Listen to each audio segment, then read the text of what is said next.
Okay, good. We are recording.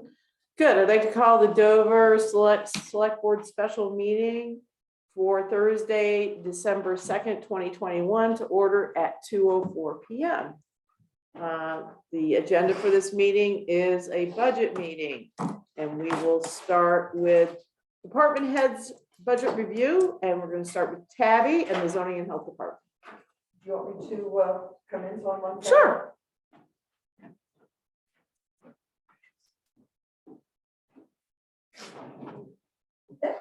Okay. So now all these numbers have been fed into the budget, correct, Marco, up from all the department heads? Have you received Yes. everything? Yes. Okay, so talk to us, Tabby. Okay, so one of the questions, we discussed this briefly a year ago, was number of hours and full-time, and we've been totally slammed. So that when we look at the actual for this past year, it will show full-time. I wanted to show the differences between 24, 35, and 40 hours so that we can, as things are now a little less insane, decide how we want to approach that. When we look at the IT coordinator, that number is figured into the hours. I mean, it's broken out here, but it's not plus 5,000. That's figured into those totals. I put down 6,000 for next year's proposed zoning permit fees. Right now, this year's are going to be well over 10,000. And Yeah, who knows? It's a guess. it's a wild guess. Zoning mileage and expenses, I've been pretty much keeping it to 1,500. I haven't really gone anywhere or done any off-site training due to COVID, so it's going to be considerably less, maybe 500 for this current year if I wind up traveling for additional training or whatever to any of the various sites that might come back into about where we were. But so many things are going virtual nowadays. I really don't think there's going to be very much travel. The only expense on that kind of thing would be for things like training expenses for VLCT classes and things that pretty much are all going virtual. So I am not going to need to go to Burlington a whole lot. In the yellow box, We don't have that. You need to print your budget and bring it up. I'm trying to follow it, jumping around. It's incorporated into this. I don't have it. oh, I'm sorry. I can Okay. make copies. So basically, Vicky, what you see for line, so 17101004, Mhm. zoning administrator is 40,000. Yep, I see that. That includes, Right, of that, is that including the 5,000? That includes. All right, any so of we those- can take out 5,000 from IT core, because there's also IT coordinator below for 5,000, for yes. 5,000. So I'm gonna take out 5,000 from the 40,000, 547.60. Right. That makes Because- sense? Okay, Okay, Because my feeling was, if we go to like full-time at 35 hours, 4 days, that should hopefully cover things. 3 days is just okay. not enough. We can do, we can still hold. okay, the does this 5 include a days. 3%? Yes, it does. Okay, So when all said and done on the zoning administrator line item, it's 35,547.60.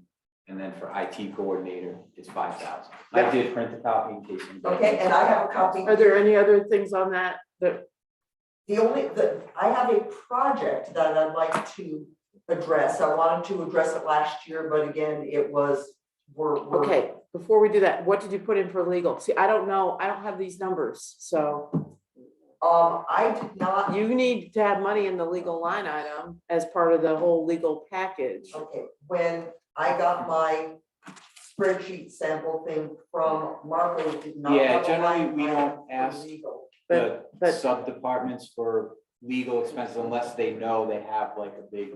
something. Okay, I so know I I don't- will be yeah, I don't know. legal, but I don't know what that is. So we have under legal fees, we're keeping it at 15,000. Because it's, the legal line item is for everybody. Yes. It's not broken out by department. And so- have we, but I think that we should talk to, agreed, I agree that, but we should Yeah. talk to the DRB, we should talk to Tabby, anybody who avails themselves of legal services. Like us, if we ever do anything with this dog thing, it's gonna cost. Exactly. So, we need to make sure that we have enough to encompass whatever people might eventually need. And also too, is that I don't know if we can break out at some point what last year's and the years before's legal fees were by department. I don't know how it's itemized or if it's just a bucket of hours. But I call Dave Rue with questions about things and we get involved in some discussions. I try to keep it to an absolute minimum, but there's a lot of things that I need to refer about. So how would you best like to track that? I can keep like notes of days and times that I call him, and then if we get a bill and it says such and such a day, I can maybe track it to. So I think that it's itemized on the bill. So, we have a way of recovering all that information. It doesn't have to track it to a specific. Hi, Dan. Hello. Sorry, my wife had a flight. I had to go save her. Hold on, we can't hear you.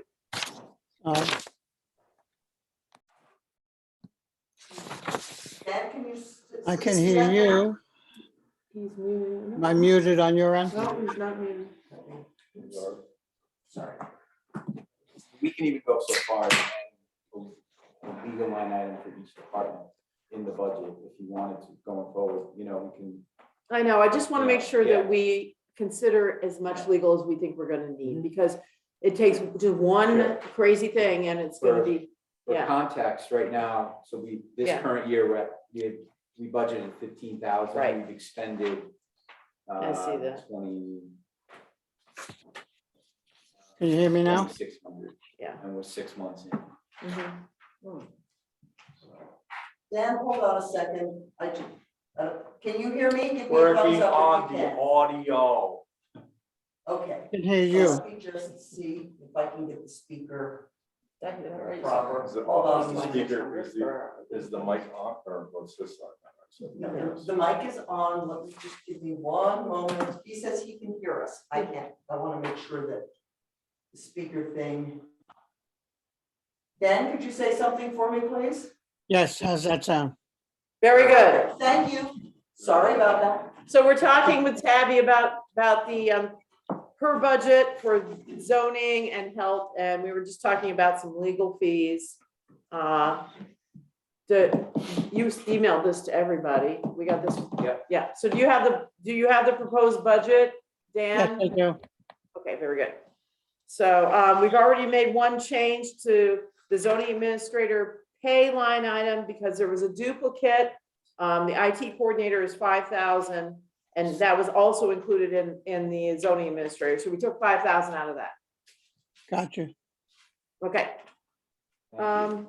what else? Um, Okay, now you have a project? I have a project, I wanted to sort of get this going for a couple of years. I was hoping to target last year, and last year we decided, let's keep things to a minimum. So I'd like to try to get to digitizing the entire zoning file. Everything new that's coming in, I'm scanning and digitizing, but I want to get that entire room digitized so that it is available via cloud, it is available. It is backed up right now. If the building burns to the ground, other than, it's all gone. I've done a fair amount of investigating about software and data storage services, and I found something that will work for us that is really inexpensive as far as cloud storage and all of that goes. One of the nice things about it is that as we look at, let's say, our initial storage space, if we go to 5 terabytes, we can work this and set up the structures so that if we want to digitize all of the assessor's back files, it will fit in there as well. So when you look at a parcel ID, you will potentially have the zoning files, any of the septic or sewer files that may be sitting there in legacy, all of the permits, and then in an assessor's folder under that parcel ID, the historical files for the assessor's department. So you have one spot where you can look at and retrieve all of that. We can make that information available to attorneys if they want to search that. It can simply, they still may come to us in whatever form. This will not mean the paper files will go away So it would be digitized here. here. And do they do the digitizing or do No, the this is- scanning? So somebody else is gonna, somebody Right. here is gonna have Here. to do that. Right, I mean, we could get an outsourced digitizing service and have all of that done. And that's a fairly sizable number. Thinking about what is the most economical way to do it would be, as I continue to do every new permit, everything is getting scanned in and then going back through and updating the file folders. Basically starting with A and going through and then continuing to add through. I could price out, I see you. Well, I love your thought process with this. I'm just trying to get to the bottom of it. How much do you think this is gonna cost? Is it something that's gonna be valuable to the town? Is it something that other towns have done? And that type of thing. Okay, so That's- I don't looking at the software package that I am looking at. They are currently giving us, because I had priced this before and I got them to hold to their initial pricing, $100 a month for the first several years. I got them to extend that out for up to 5 terabytes of storage. The first year includes a $200 setup fee. We might want to, so we're looking at $1,600 a year or less for all of that cloud storage. That would include, should we want to add the assessor files, anything else. They don't dictate what department, what files we do. It's our storage, and I would build out and set up a structure in whatever way that would work best. We might want to add another scanner for that, so that we could, for example, set up a scanner in the file room so that the files never actually leave the room when they're being done. That would probably be between $725 and $2,000, depending on which scanner it is, so that it can handle up to 11 by 17. Blueprints and anything larger would be scanned on our big machine downstairs. There's no need to duplicate that function. Have you talked to Linda about this? Yes. And she's interested too? She's interested as well. She is doing some software changes and updates, but that does not cover the file room of all of the old stuff and all of the historical. Yeah. Yes, So sir. I love this, and you're spitting off a lot of stuff to us. I'm not gonna comprehend it. What would you like to see? I just asked the 3 questions. Which I, So, but the question I don't know Mhm. is any other town doing this? Is this a requirement to us? And what is the ultimate cost? Many other towns have moved all of their back files online, Wilmington being one of them. There are, So I'm just giving some options, because I need options. okay. So I think going forward, Mhm. we should be doing this. And And we if you are. go into a file that you're utilizing, that you go in and do it.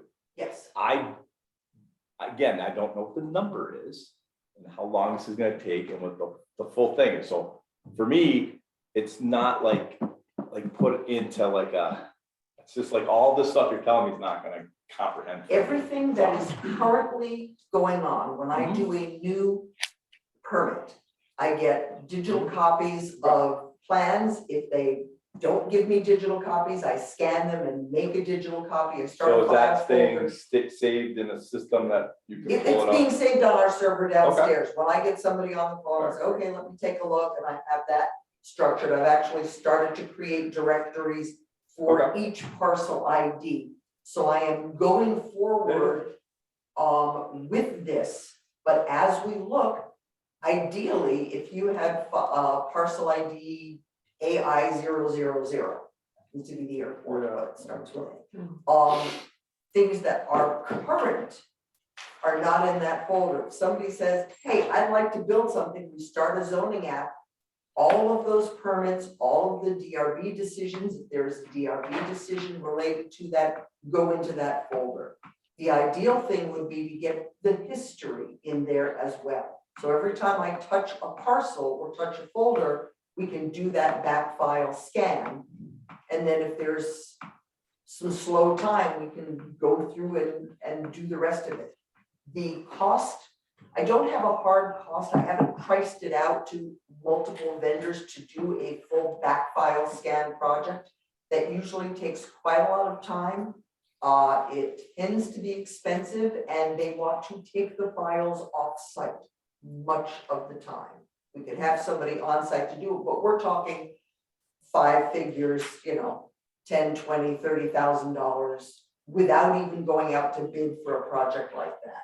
So by keeping the cost in a cloud storage software in the $1,600 a year range with a one-time scanner pricing for additional hardware to make it easier rather than sitting in my printer and doing it all. This is really inexpensive as far as cloud storage goes. In general, quite a few other towns, and I can give you a list of towns, I can go out and search around and see who is doing that. Wilmington has migrated all of their stuff up into the cloud. If we run into another situation where we're in a lockdown, I mean, last time we were in lockdown, I was here hiding in my corner, I didn't leave the building, I was still able to provide services. But if the building burns to the ground, God forbid, but my files are not in a fireproof environment the way Andy's land records are. So if the building goes, all the zoning files, the assessor files go with it. So my question though is how much time is this gonna take? And you said that you don't have enough time as it is now to do things. So you're not gonna be working for Linda anymore. So that opens up some time for me as well. That was why I wanted to take a look at this. If we start on this project, we can see, do we need to add, I don't know how fast it will go. I don't know how much of the pulling apart of the old files, at least having everything new migrated into a cloud environment, that gives us a big advantage to start.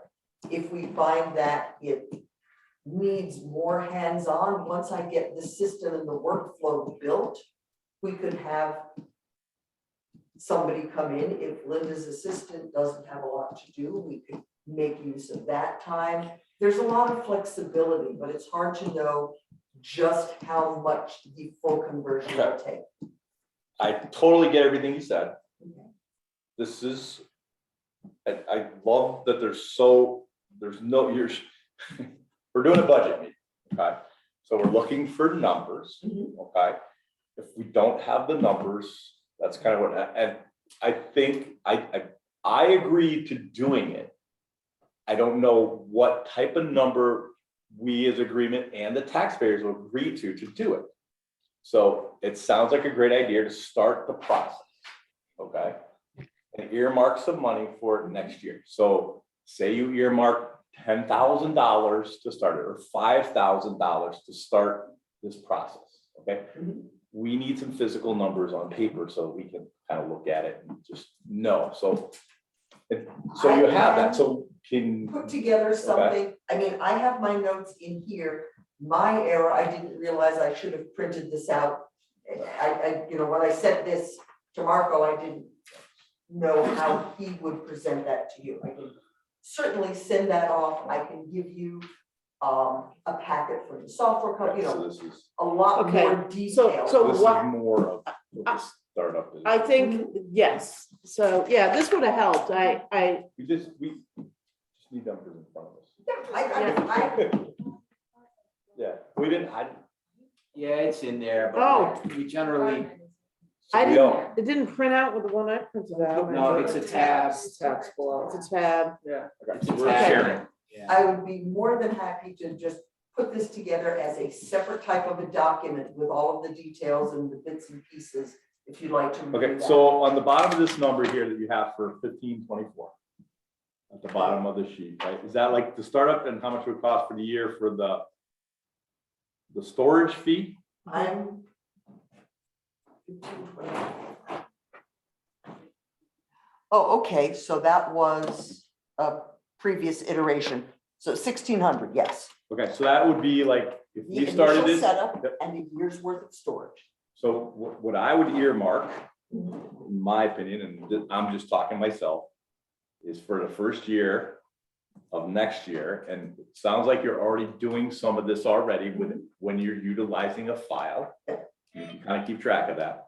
I would earmark like $5,000.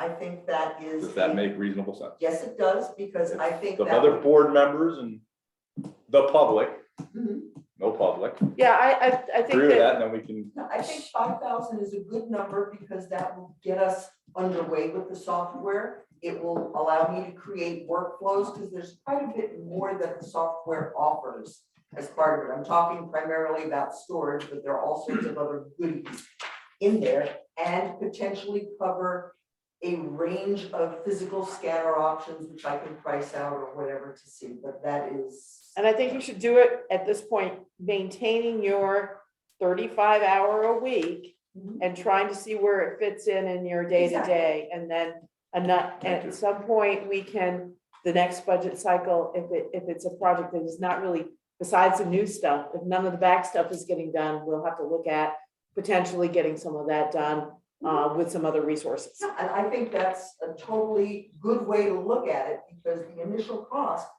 getting it going, I mean, there'll be some of my IT hat in there, creating the workflows and doing all of that, but that's something that I've done before in my previous lives. I Okay, think so that- what line item, where are we gonna stick this $5,000? Well, that's the thing, it could go under her regular expense, well, it should go, mileage and expense. but there should be two. The one number is more for technology. And another one would be for labor. Yeah. So how will we lock it down? Because one's gonna be for storage and whatever the equipment. Well, that would be under, like computer services. for Right. Yeah. example. So we would Yeah, want to make her whatever computer services right. higher. And then, And then we have a thing. The other thing too is, as we're talking about this and these guys are looking at this, what, all the different things you're doing, we need to know and kind of write it down on a, what your tasks are going forward if, God forbid, you're not here yesterday. Okay? So all these different things, you're doing good for the town, but we also need to be able to proceed on to the next person if need be type thing. So these are a couple little things. There's quite a bit of IT stuff in here that's gonna be, I can, what my plan is, and this, I didn't really think that this was a budgety thing, but as I am putting together we used to call it the black book, where every task is documented. I was able, what things are, where are the secret passwords, things like that, so that it is a guide. I've actually been putting a bunch of that together as I'm working Thank on you. a few other things. So okay, that's already keep in that going progress. forward. Thank you. all right, so Marco, we'll put some of this under, I guess, computer services, and some of it under the computer, All right, so computer services, we can bump up by. let's put the 1,300? 16 is the 1600. minimum, but let's put that at 2, and then we'll put 3 in the Add 2,000 to computer services, and then we've got it covered. Right, And then 3,000 to equipment, computer. No, we can put it under office equipment and computers. yeah, let's do that. And let's make a note that it includes new digital storage for, Yeah, Yeah. and that's why I wanted to break this out as a separate project. So on this paper here too, you had down full-time hours of 40 hours a week, Vicky's saying 35. well, that's what we talked about here. This is the number here. So what is the ultimate 35 hours is going to be? She's on the shelf. Oh, All right, Okay, one, Ja- oh, I'm sorry. Jeanette? So I just wanted to, so are we considering Tabby full-time then? 35 hours is full-time. Yes, I know, so that means she's no longer paying for her stipend, her health insurance. She isn't now, is she? Yes, she is. I'm still, Yes, nobody told me any different. I thought when she started working for Linda, we were paying for it, everything. so, so, okay. So she's been working 35 hours. I've right, been working 40. Like 40 hours. So, yes, so I thought that the board decided that when she started being the assistant, she wanted to get to full-time. And so we probably, we need to do that, and then we need to give her an adjustment back. So we'll Yeah, do yeah. that. Yeah. As a when. Um, so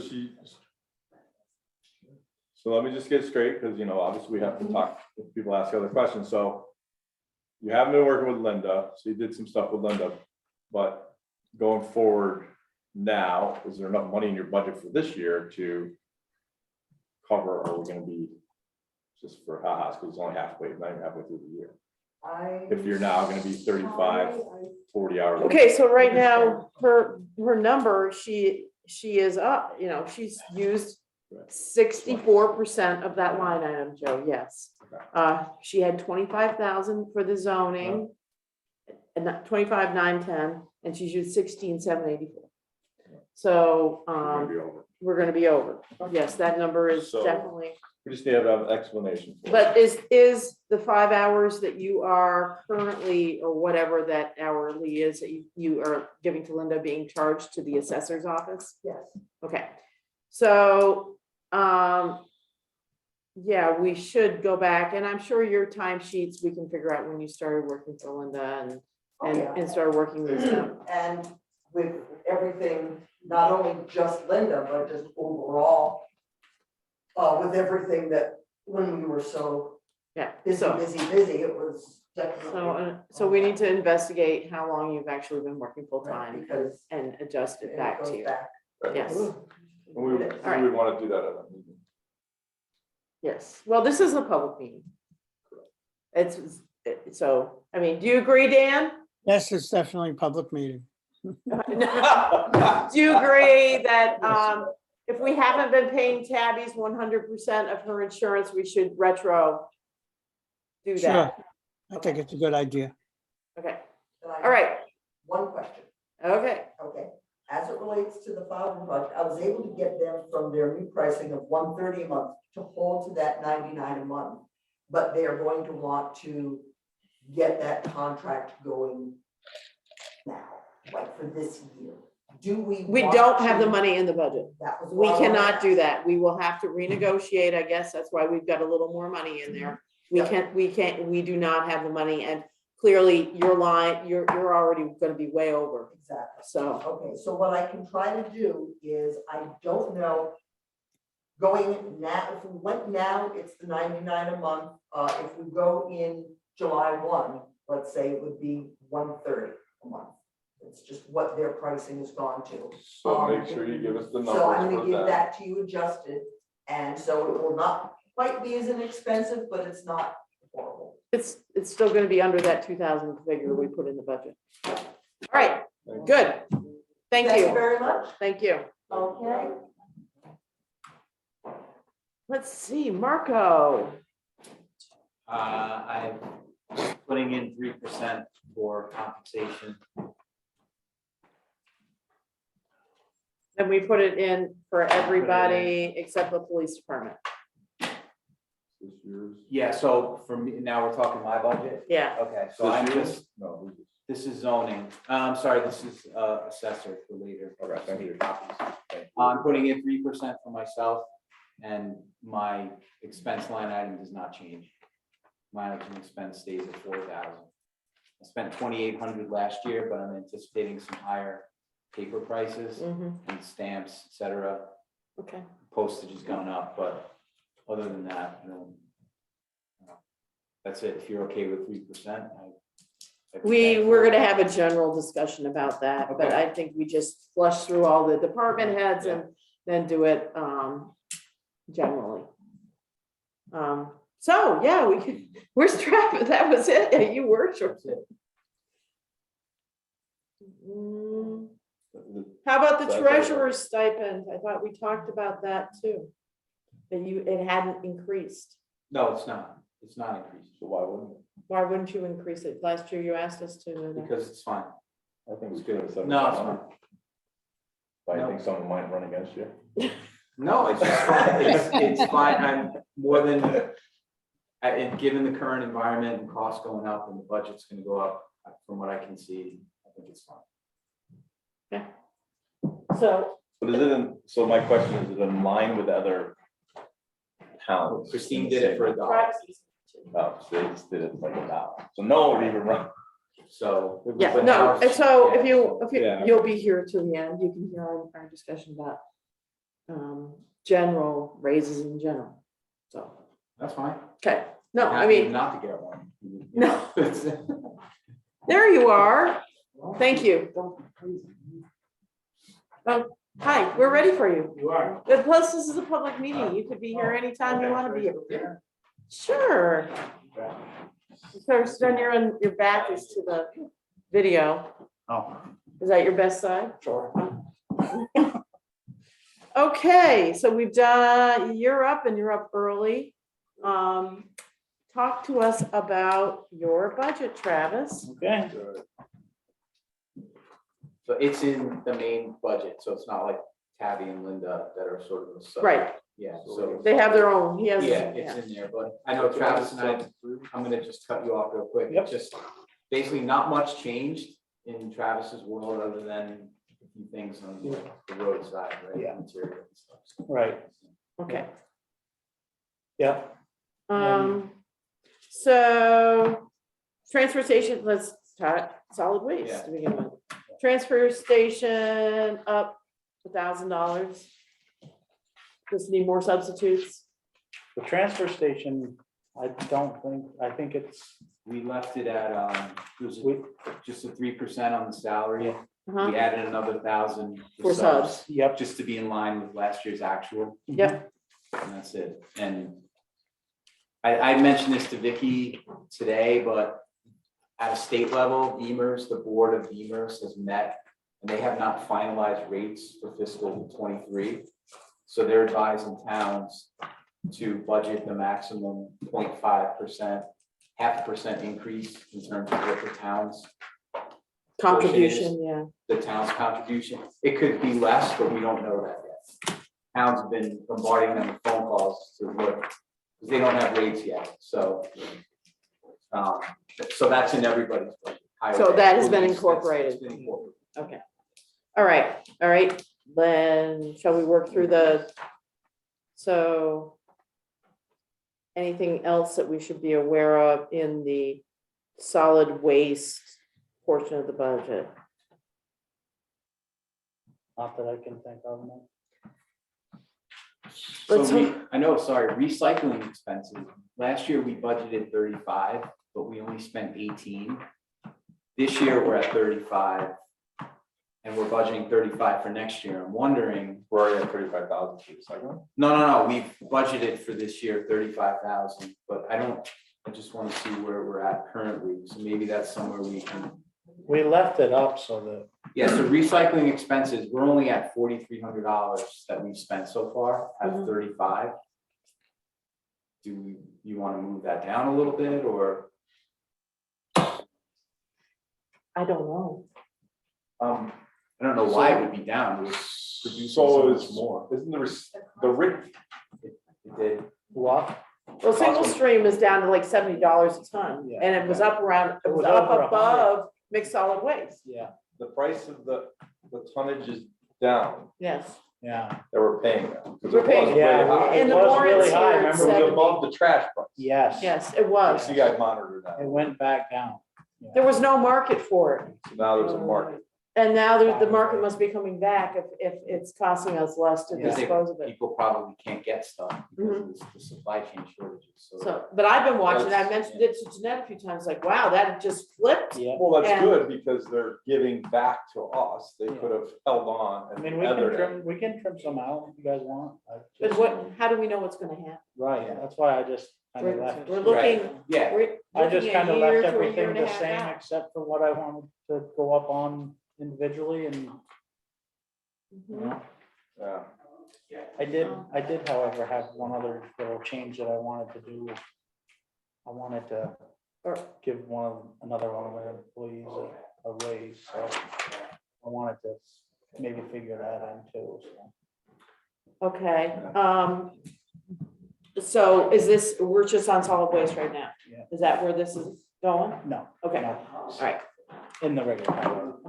So usually, you know, we're gonna talk about rates in general near the end of this. Right. And you get that pool and you can distribute it as you see fit. So depending on how big that pool ends up being, it may give you the latitude to do that. You hear what I'm saying? We're going. Okay, anything else under solid waste, Travis? Nope. Okay. All right, so then let's go to the regular highway. Town. Correct, on top of yourself. and we pay a portion as well. Yes. On top of our salary. Yes. We pay 9 or 10%. So we're gonna pay 2%, 3%. No, you pay more. This is. We pay, that's this what is- we pay. That's your side, and then we pay on top of that another 8 or 9. So we send in the state like 20%. Okay. All right, let's talk about the highway budget. Anything you want to talk to us about? Travis? We're talking about top of their salary. Or the pension? But, 50,000, we put in 5,100.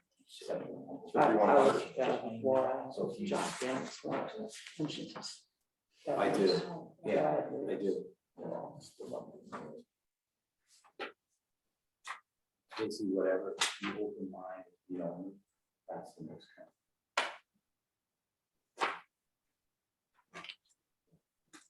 So which, yes, I mean.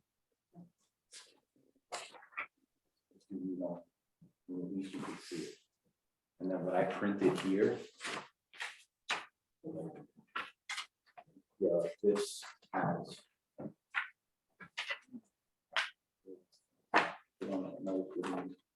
Has 5.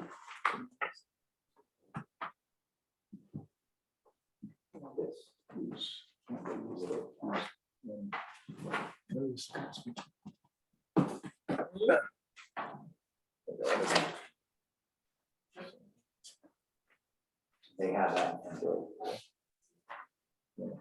Okay. So we're moving ahead pretty quick, aren't we? Why? Well, I'm just trying to, Travis still wants. Okay, no, we have to still talk to Travis some more. no. Okay, so.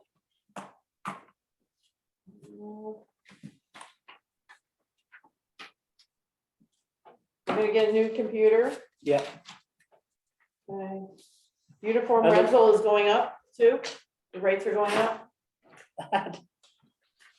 It has, and I've trimmed some out, stuff that we weren't using that. And got rid of some, but I think with the employee changeover last year, our purchase of. You know, supplying Yeah, newer people, but you're pretty Made it. close to being right on budget Yeah, for this year. yep, Well, no, you're not, because you're proposing 10,000, so you're like half of that, you're at 48 right now. Okay, that seems like a fair figure. You're expecting more overtime, yep, or is that just, that's 3% plus some more hours? right, well, I wanted to. Go up on some more wages for a couple of guys, so So That's- what is that in the overtime figure, or is it in the it's in the wages. but that's So only you're looking 3%. at 391, Yes, 97, Yes. 978, 84. Yes. That is inclusive, that is with a 3% raise right, for everybody. And you were budgeting a little more last year for the extra person. for the extra person, which you're not doing this year. So Correct. even with, so everybody's getting 3%, and there's one employee, Travis is asking for an extra $1, And another one for 75. and another one for 75 cents. And I was gonna see if it was okay if I got 41 cents for another guy. So in what you're On looking top at, of the the 3%. $1 for that one person and the 75 for the other is already in. okay, Just the didn't- 41 cents now 41 is cents is something. Yes, and that's my mistake It's okay. from early on. okay, so that number needs, well, I think all these numbers are gonna be. We haven't talked about the general pay raises, so, yeah. So, all right, what else? Anything else?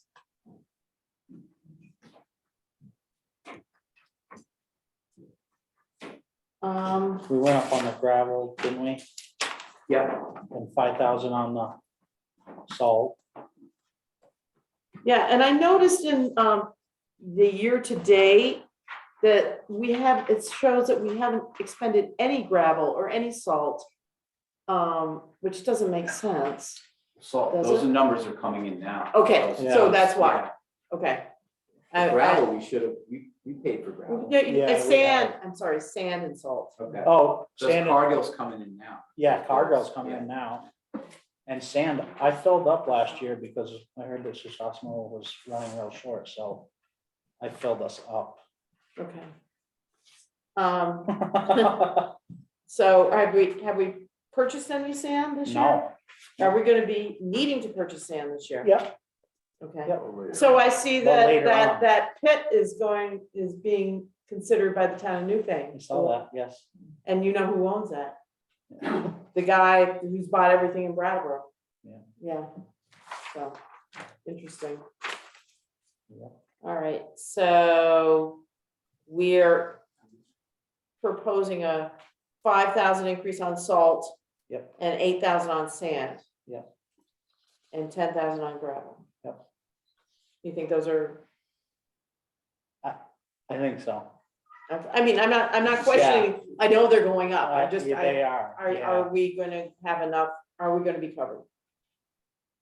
In your best guesstimation, In my best guess, yes, that's all I can. I'll say. yes.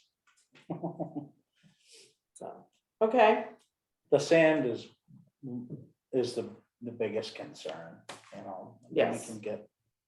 We can get the salt, no problem. but the so if sand- Newfane turns that down, because they have to borrow the money. I'm gonna come back and visit with you. Okay, no, I'm just, they have to borrow the money, so, I talked to them a couple weeks ago. okay. We have to build them a new bridge. So we can get it here. Well, you gotta build a new bridge and lower and help them. That's what I was told. We had to build them a bridge. This is public. So you're free to stay around? if you Sure, want to, absolutely. And, Sure. you know, Yes. we're moving pretty I have a well. quick question. Yeah. You mentioned the new computer. Is that in the computer line item Yeah, for It's 2,000. 1,400? Yeah. for next year. Yeah. Okay, because we can put that in capital. You don't have to put it out of your budget. Well, what did you have the computer in this year, you had in this current budget? This year I bought a new laptop. Next year I want to get a tablet so So we can must have have all paid of for our- it out of capital because I don't see your numbers swinging over here under administration.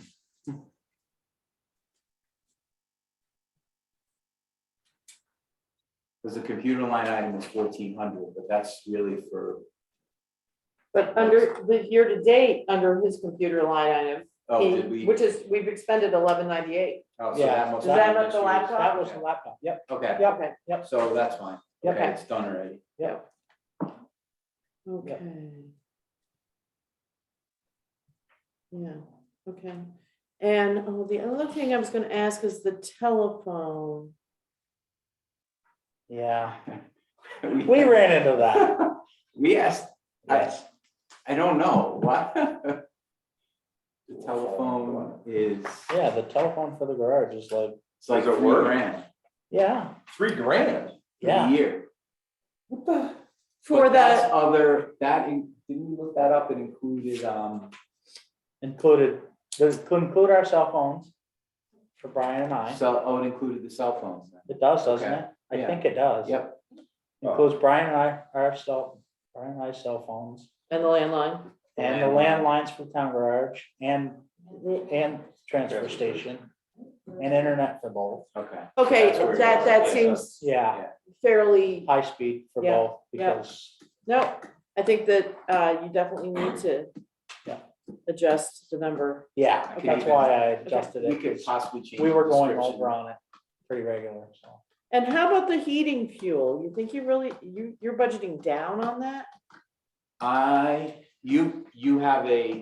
made a revision since I sent it Okay. out, because I got, No, I'm using the NIDO bid, which Uh-huh. wasn't in the first go around. So for the garage, we have about 10,000. It should be. It's the line I'm looking at is 7 right now for this year's proposed. Yep, let me just get to it, I'm just seeing roads, garage. Heating fuel, I put in 7,000, And we spent. we spent 6,400 last year. And we're at 10,900 year to date, Okay, which is so I'm gonna- all pre-buy though, right? See, that's the tricky thing, is that we get the invoice in August for The whole, the whole year, so it kind of crosses between the fiscal year and the calendar year. So. I don't think we should go down. No, in I think that we let's should leave put it the back. same. I think we should leave it out. We should put Yeah. 11. fact, I'm gonna go through everybody's and just Okay. one more time, which I thought I did. I think that since we spent 11, Right, we're gonna, I think 11 is probably, may not even be enough. Who knows? Okay. All right. And then next week you'll have capital budget for us. Thank you. Capital, yes, Awesome. there will be some changes to Thanks for the warning. that. Yeah. Okay. And then- All right. Thanks, Travis. Okay, thank you. Richard, we have your fire department. I have 2. Oh, there's extras that one, here. is- yeah, if you could use that one, please, Use which one? any one of those. Anyone?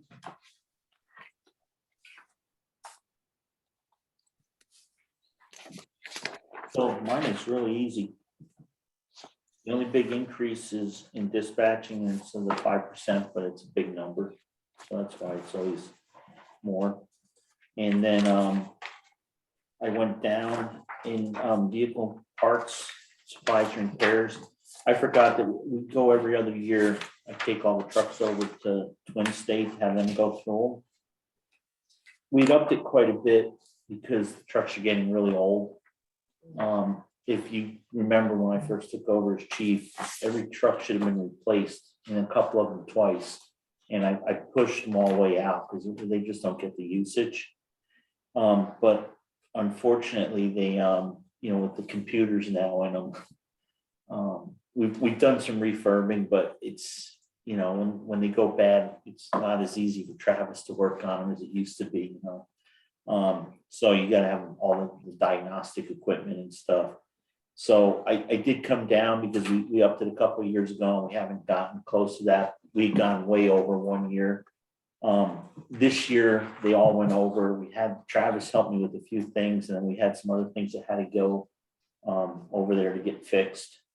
And when you do the capital budget, we need to, I remember one of the trucks, the utility truck got pushed off last year because somebody wanted something, I don't remember. Oh, I'm sure Just- Randy wanted 3 cruisers, but. no. Yeah, it was- I know, I actually thought it was Travis wanted. Travis wanted a new truck. Probably. But, Just- so we need, no, it was no big deal, I mean, a year, but my only thing is, you know, we're gonna get hammered. Yep. Because Oh, yeah. engine one, you know, I do want to keep that as a 20-year truck, and that's, I didn't realize how old it was, so I found a picture of John Snow and I looking at it when it was being built. And John's been gone a while, so, and then, you know, the Mac, the rollover Mac, I call it, you know, that, we've always kept that because it doesn't have a computer. And it's pretty easy to work on, and everybody loves that truck. But it's getting harder, there's only a couple of us that still really know how to drive it well. So that So should probably get replaced, and I had a conversation with Larry Dingy, he's gonna come down, we're gonna look at, you know, the utility truck, so. I think coming down a little isn't gonna hurt, but, just understand it, I may have screwed myself, but I think we'll be okay, so. And are you planning to have the fire department capital budget for us for next week? Yeah, I talked to Travis a little bit about the building, Mhm. and yeah, we, I think I have some stuff in it for next year. I think I have 1 or 2 trucks, or 1 truck next year and 1 truck the year after, Marco. Yes, Yeah. Mhm. So how we do, you know, go about doing that and stuff. Okay, And then, you know, the operational, I did go up a little on small equipment because I have been pushing that number. That number's been going higher. Stuff is more expensive, and that's really the only thing. I was gonna do away with mileage reimbursement, but with the search and rescue guys now, a lot of their training is out of the area, and it's not fair to ask them to drive for nothing, so. I did increase that a little bit, and I'm hoping that we can do more, you know, have some more training where they can go away and, you know, but then, you know, who knows, this new variant is like hitting So, everybody hard. on payroll, is your payroll down? You're only at 30%, due to lack of, No. no, a lack of personnel? Lack of personnel, and also we're really still, we didn't do a lot of, you know, training because people are nervous, so. You know,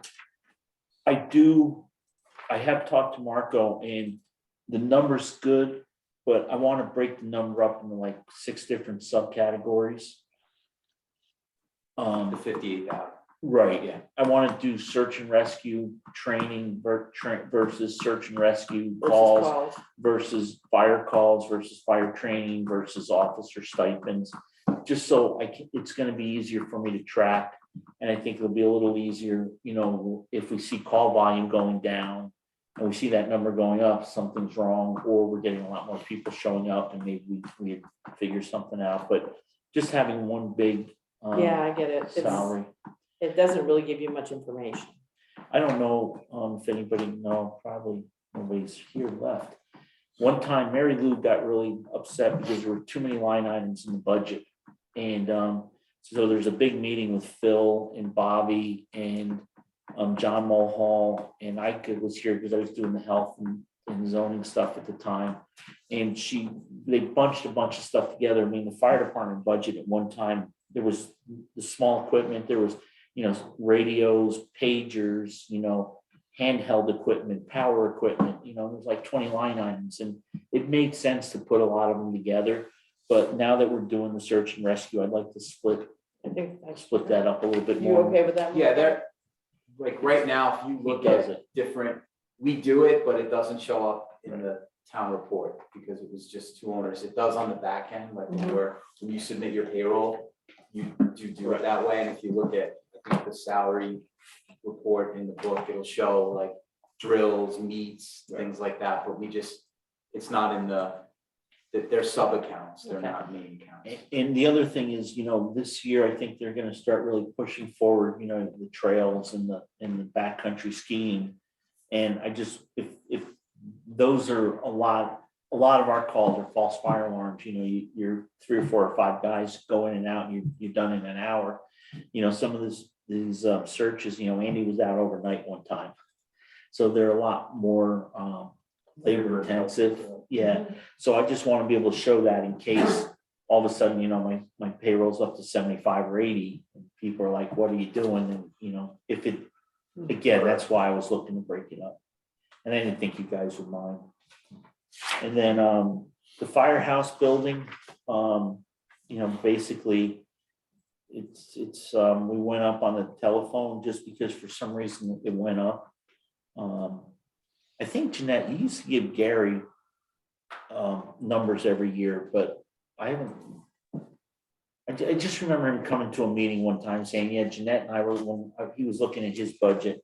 So I kind of never really changed it. I don't even know how the telephone works. This isn't for cell phones. This is, You don't do this, you push buttons. It doesn't flip anymore either. no, but I mean, this is for 2 lines at the firehouse. But it's like the town has the numbers and then I just pay a portion of the bill, I think. I don't think there's a Westover Fire Department phone bill because I've never seen one. No, it's all, Yeah. everything is all on one Right. bill. So I just went up a little bit. You guys probably know better what that number should be than I do. Well, you're right now at 62% on your telephone.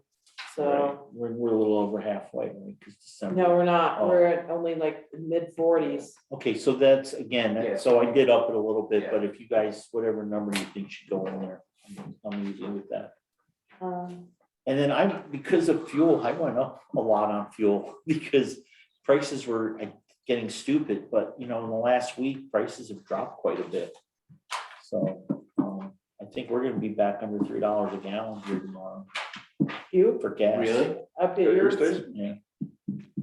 And that's the big price. Is that the oil reserves being taxed?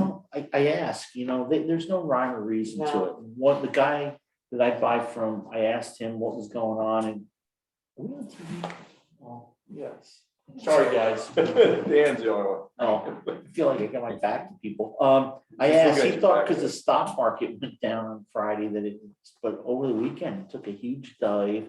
And sometimes it's dropped 12 or 15 cents a gallon, then the next day it goes back up 10, and the day after 10, so there's no Well, I rhyme or think reason that to we it. need to adjust that. I don't think that heating oil is probably gonna come down the way No, gasoline is.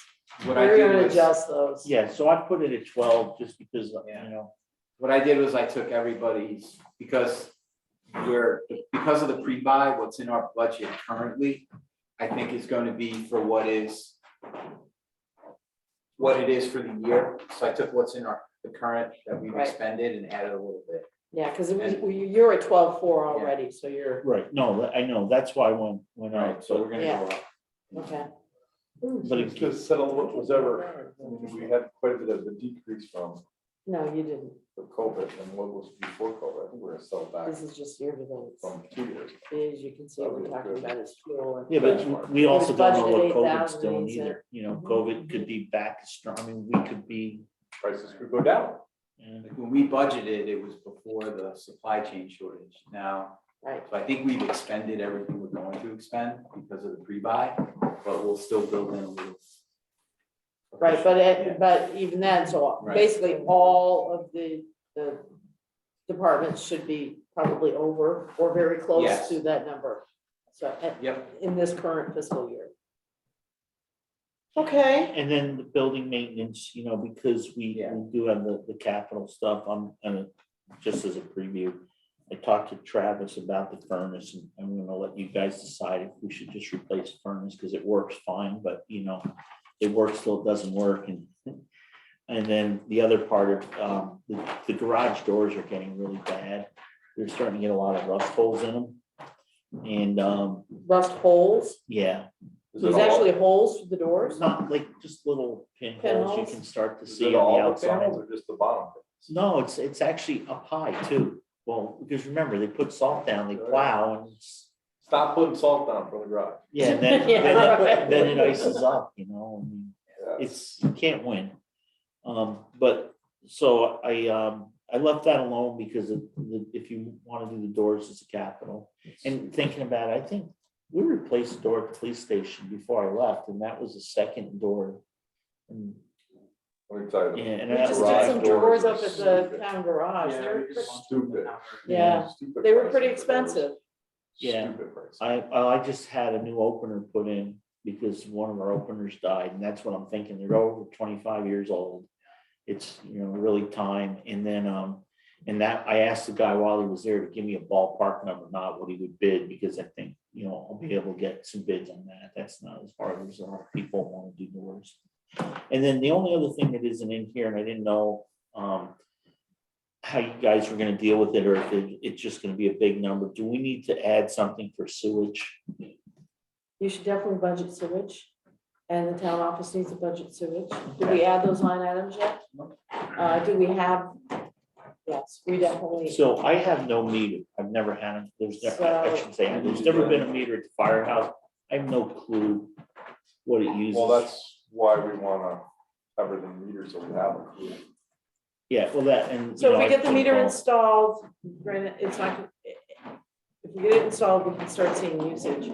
And honestly, I mean, I don't know how much water you consume at the firehouse that is never put down a drain. Correct. I don't think there's a lot. Not a lot, okay. You So may need to do some sort of plumbing situation, so you have, Yeah, I think there is.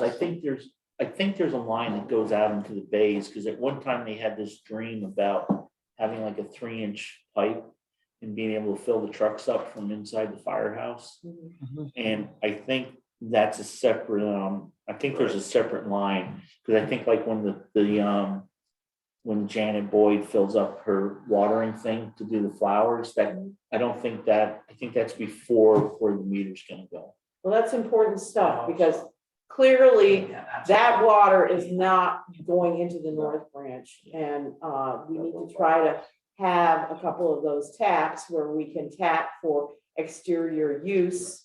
I mean, Well, we otherwise, also I have mean, you can't inside. do any more car washes there. Because every bit that comes out is, we're gonna get that charged should be on a for. bypass. No, and that, I think, Outside should not be going into. no, but we have hoses inside, because we use hot water also. Like when we're doing cleaning hose in the trucks with all the ice buildup, if you're trying to knock it off, it's, Mhm. we have a which is hot and already cold coming out, right. outside spigot. So you only have one hot water heater that's. Well, it comes off the furnace. comes up. Okay, but yes, And again, I don't know how, how do you. but we spend need a to lot get of money. on the water meter situation is, we need to get the specifications, and you just can't go buy a water meter. They have specific requirements. I'm sure Joe knows more about it Well, than I he do. knows all about it too. No, what happens is, they have to go pick it up there. Correct. And Yeah, what is the use a school license doing? form. The school's metered already, Already, because I think they did that, because remember, the school put that sewer line in. yes, I remember. And, they paid for it, and then they, that's why they hooked up Farstrom, because the line kept freezing up when they had a week of no school or like Christmas vacation. So they actually, asked if they cut a special deal with a few owners up top of the hill, so there'd be sewage going down it all the time. Right, And we got metered because they wanted to see how much we actually used and when we were using so do it. you know how much the school uses? I know, because we've never read it. I mean, we're using 5,000 gallons Well- a day here. The school's gonna have to go to a cellular head anyways. You just have a regular reading. No, I think they changed it over because, yeah, I got a special call the other day. No, I got called to ask when I was doing it. I was like, yeah, when I talked to Travis or somebody, they said the select board hadn't decided yet. Well, we got an opinion from our attorney that we basically have nothing to stand on. And that they can tax us for gallonage. So do you want me to go ahead and get that done? Talk with Dave and Travis? Okay, And we're gonna need to figure out what's going on with this one. Right, but you're not discussing that until Tuesday. No, Oh. that's where we're going with it. oh, okay, I'm sorry. I mean, You're the one North that I Branch talked has to. already sent letters to us about it. We read it, and so I don't know what other course we have. We can go the same course. if you Want to. The voters have already voted to not to It- exempt. They think that they And the took that voters as could do that advisory. again, and that would be okay, but they're going by This has always been done. I've done a little research, and I'm sure Rich could do some little research, and it's just always been that way. The powers to be don't want to do it. So anyways, I talked to Jeanette, she didn't want it. So, yeah, after you guys make your decision, then But that's what. I'll work yes. with Travis on that. and- I We don't need to know. meter it anyway. Yeah, so we know what we're doing. It helps us if we have a water leak or something too. We'll be monitoring, no matter what way it goes. But that's pretty much straightforward, I think. Hasn't changed a lot, and I appreciate everything you guys have done and Okay, move forward. thank you. Andy, I'm glad I know Vicky, but I'm gonna do a few. Yeah, right? We paid this year. Right. So we're pretty much going to extend it. Right, is what's in We've here. expended it, Except they add diesel once in a while to keep, like for the above ground tank, so I'm gonna We have. budget what we So spent right now, we're just. plus some sort of a cushion. Because Okay. we don't know what gas prices will be in We don't. August. We don't, So that will be in the next one. thank you. Okay, Andy, with book in hand, Yeah. No. We're not doing that. capitals next week. Emergency building. Yeah. Well, it's like $750 between buying a meter and having a song.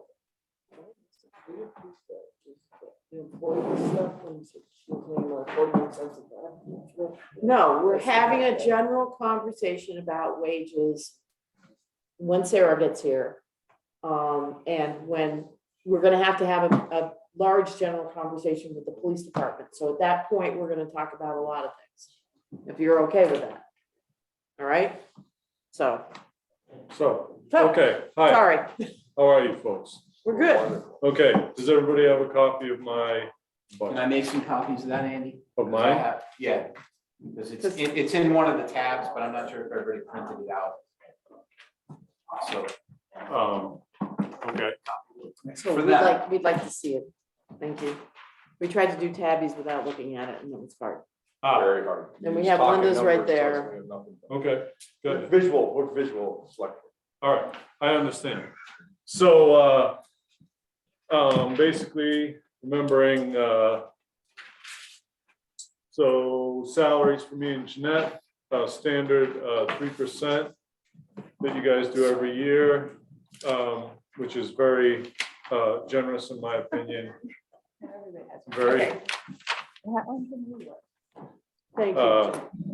which is wonderful. Thank you very much for that. I understand the COLA is more than that this year, but you guys have settled on this as an average. I think it's generous. I think we generally come out ahead, and the people at town meeting seem happy with it, and so am I. So thank you for that. Let's see, so election line items, the election officials and BCA payroll line item, and then under operational, the BCA election and expense looks high. I bumped it up a few years ago. I bumped it up a little high. Depending, I was unsure about the tabulator and the school situation and how many votes we were gonna have and all of that business, but with COVID, I'd like to keep it up there. I don't know what's gonna happen with town meeting this year. Next year is an election year in August and November. This year, I spent a ton of money on COVID, but we paid for that with grants. I got several grants for that, totaling perhaps $7,000-8,000 maybe. Thank you. Yeah, you're welcome. Well, Jeanette found the biggest one. Yeah. Yep, she did. And I found a couple others they were offered to me and we did it. So that's that. But this year, I don't know if we can necessarily count on grants. A lot of what I spent is hard goods, which are in storage. So hopefully it's not going to be an issue, but I want those line items there at our disposal. Land record books. So this is a show and tell, you guys, right? Not your standard old, budget discussion. This is a land record book. Joe knows what it is. Vicky knows what it is. But anyways, it's got 700 pages in it, okay? Jeanette and I were filling one of these a month this year. One of these a month. Anyways, it hasn't stopped. It's insane. It's insane. These are all mortgages, deeds, lien, whatever.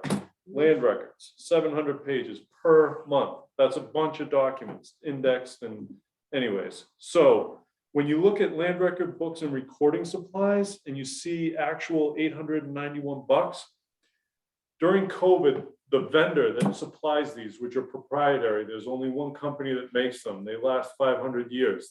This is what you have to get. They decided normally Jeanette would order, mine in the shop as well. So normally Jeanette would order a few books as needed. They come, the bill comes in the mail a week later. I check that the books and paper have been received, sign off on the bill, we pay the bill. During COVID, they decided to bill electronically and didn't tell anybody. So, you know, Marco gives me the actuals. I'm like, we didn't buy any books. We bought more books than we've ever bought ever. Well, not only did they bill us electronically, I thought it was spam and didn't read it, but they didn't give us a heads up that we weren't paying our bills. So we had like a year's worth of land record books that we paid for just recently. So this number should be a lot higher than 891. That's why I bumped up next year's to 4,100, because that income increase is every one of these pages, we receive $15 to record. So this gives you an idea of how much more recording we're doing, how much more book and paper we need to buy. And that's why that's bumped up, even though the actual looks low. Yeah, but in that particular line item, year to date, you're up, you're hot. I mean, Yeah. you're 76% of your budget. Okay, Have we paid Right. anything now? yeah, Jeanette has Okay. paid, yes, yeah, we're paying now. No problem, Hi, thanks, Sarah. welcome. So file cabinets and furniture, Jeanette has somehow finagled her office furniture situation to a point where she's happy with it without spending much money. So we're zeroing that out. The $1,000, which was for her office. She's happy. You're happy to know. If Andy says Binding reports. It's a year where I save up our town reports to bind. I need to do that this year. So this is a year where I need money to do that. Index card paper, blah, blah, blah. Everything There else are, is pretty- yeah, there are some things we buy very occasionally.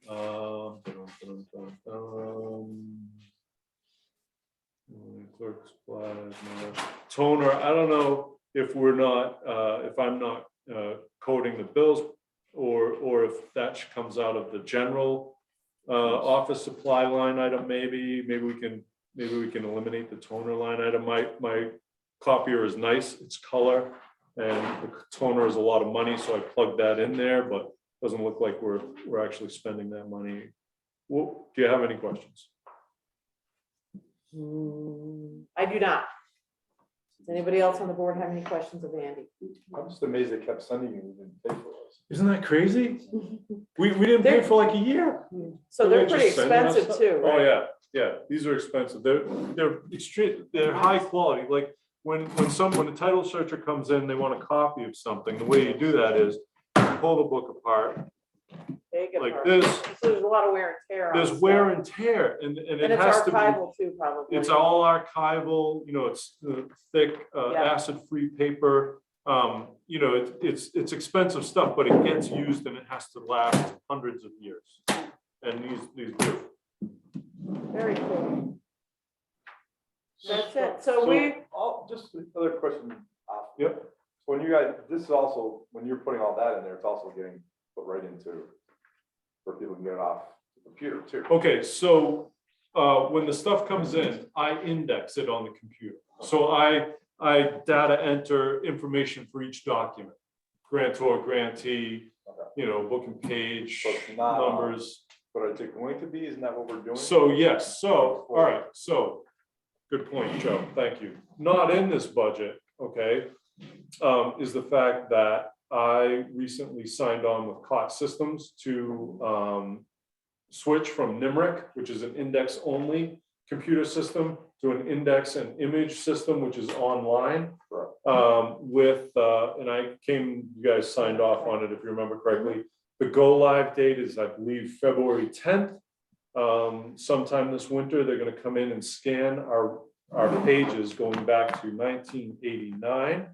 So that title searchers will have a good chunk of our land records available to them from their office.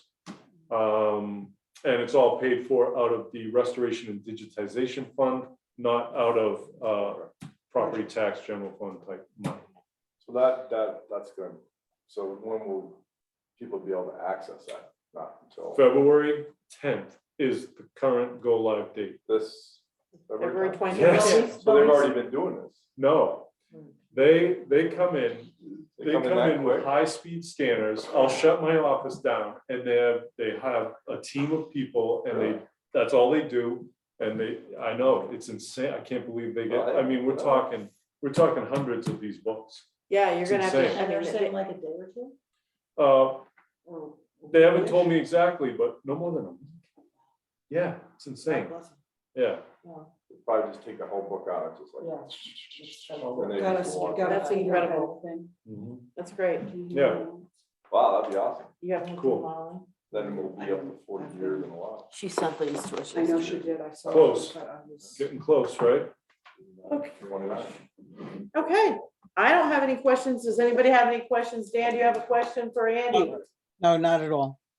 Okay, Thanks, Dan. I owe you so, money for that book. Thank you very much for getting that to me, Dan. It's all right.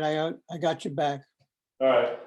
okay, so I don't know if you were in the room and I know Sarah wasn't. We're gonna have a general discussion about salaries and wages for all town employees because we're gonna be talking about it with the police department. So we're gonna, if you wanna come back up, when we do Okay. that, you might wanna be, Okay. All right. Travis is hanging around, Okay. okay? Yep. All right. Okay. Assessor, our head. Linda, You want me to go get her? Is she here?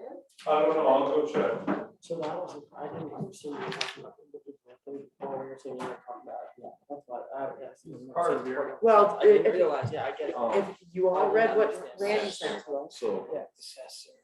Yes. Assessor. assessor.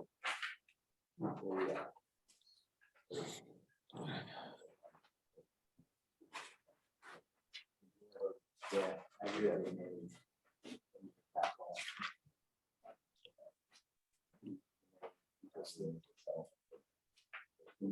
Yeah, because he's never gonna get like title.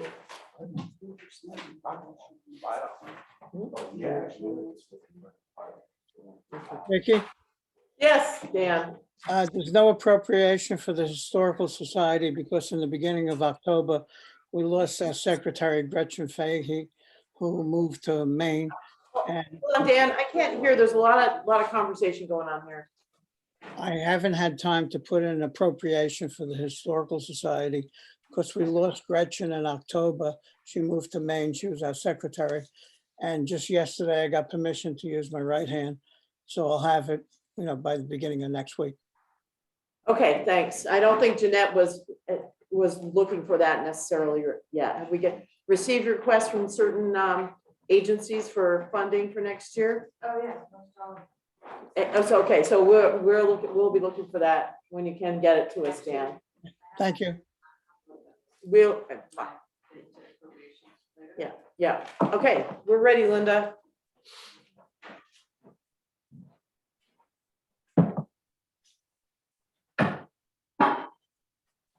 Before we start with mine, there was an email from CAI mapping with the new grand list software that's going to be starting in January. They're rolling out the first phase. Let's see. There possibly could be a one-time fee of $1,800 in 2023 if if they have to. I can forward this. I'll send it to Jeanette.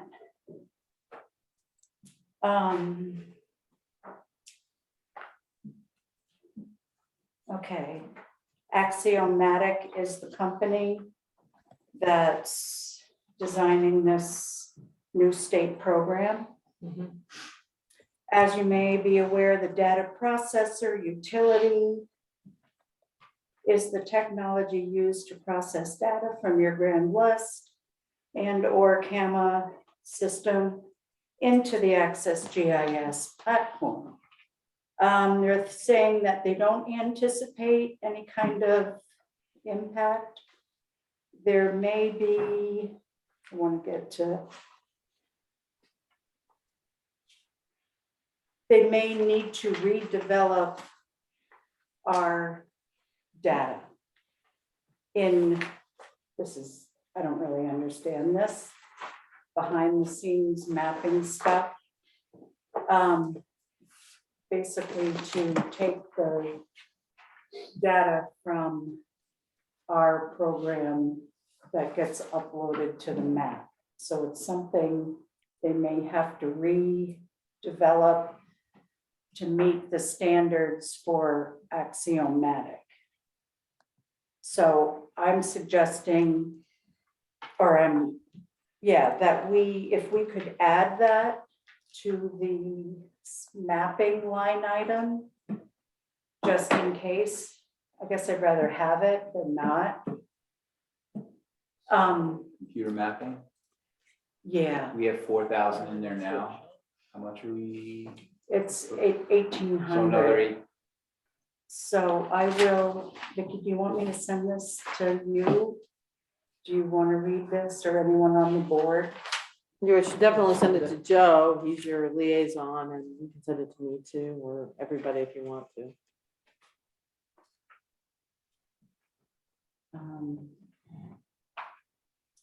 So I haven't given you a lot of information about that new program just because I don't really have it.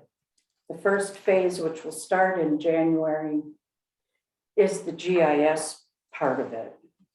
So, We're at 5,800.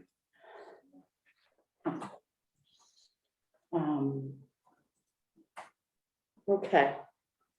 So let's talk about everything here. all right, So you're proposing, you're working 35 hours a week now. What is your work schedule, by the way? Are you still working for Weston? yes, 1 day a week. So 35 hours a week, so you're working for the town 4? Yes. So I have posted hours, open office hours, right now, Monday, Tuesday, Wednesday, 9 to 3. That's for the office. I'm here anywhere from 8 in the morning on until at least 5. Mhm. So, and Fridays, I have been stating it as appointment only kind of thing, but I'm here all day. So you're working approximately 8.5 to 9 hours a day when you're here. 8.5 to 9.5. Yeah. Okay, I just was curious with the Wednesday, is it that what day are you at Weston? Thursday. Thursday. Okay, Um, so right now, your current rate is 24.64 mhm. and you're proposing 28, which is, what percentage is that? Figure that out on the percentage. It's a $3.30 336 raise. divided by 24.64, Mhm. 13.6%.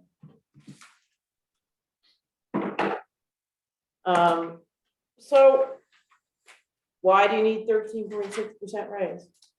Well, I'm gonna be training someone starting hopefully in a few weeks.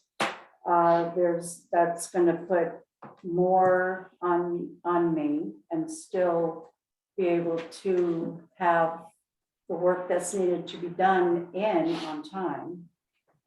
I mean, 6 months, January 1st, to the beginning of June to lodge a grand list is not a lot of time for ongoing training. I hope I can get whoever into some classes right away, which will help. And just to be more fair with people in the building, but also other people in my field.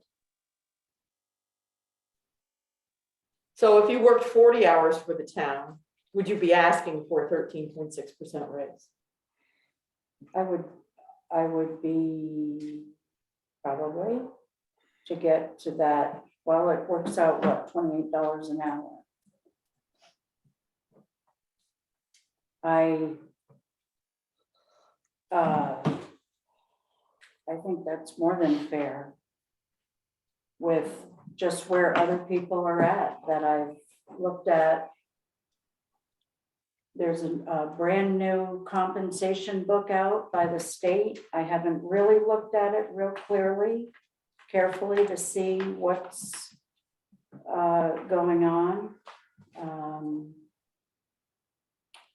So we are going to have a general discussion about all kinds of wages across the board. The police department has brought us some ideas for their department. And so we're going to have a general discussion after you're done, when we move over to the police department, because they're the ones who basically initiated this, at least in my mind. So let's let that sit for right now.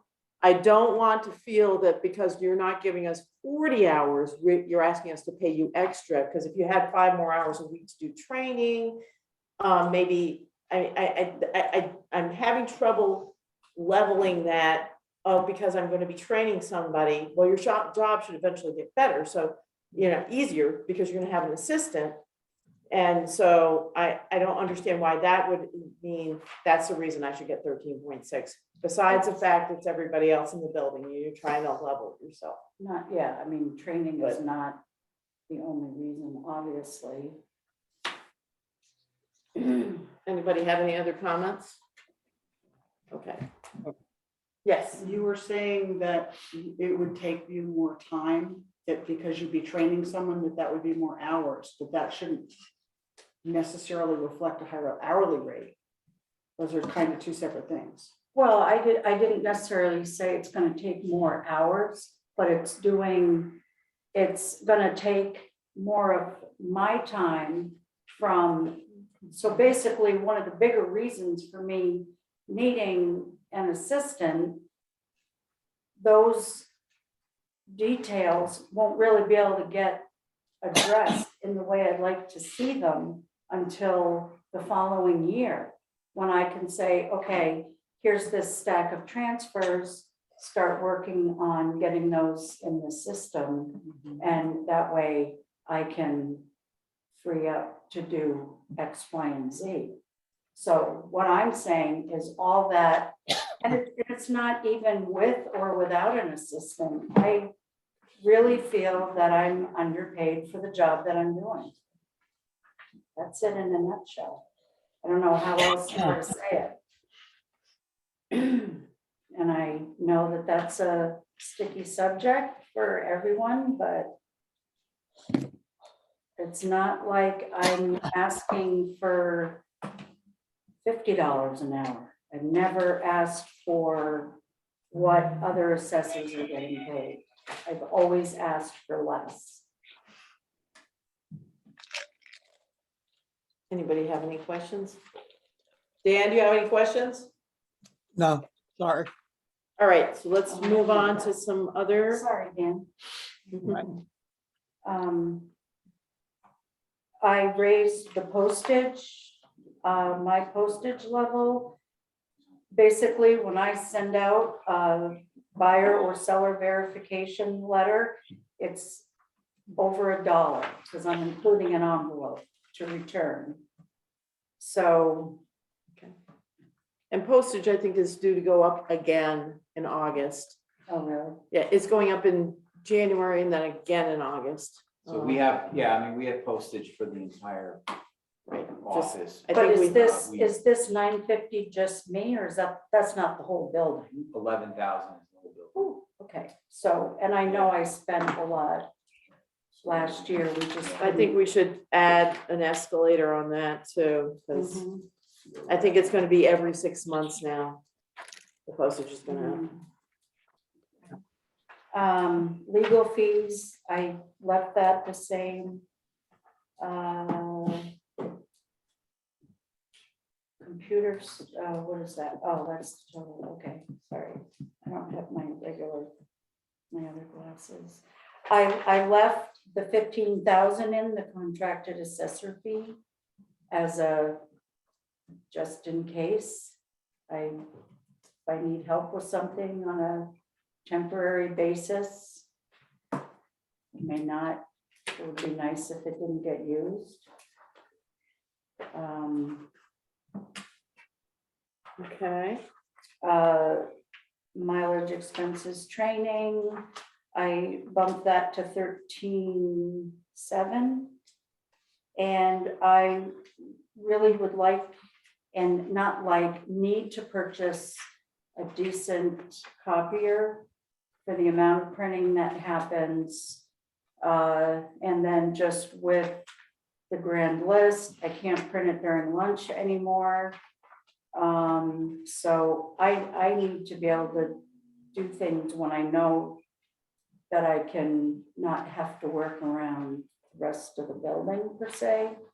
I don't know if you got, this really doesn't, Linda Kirsten's summary letter. yes,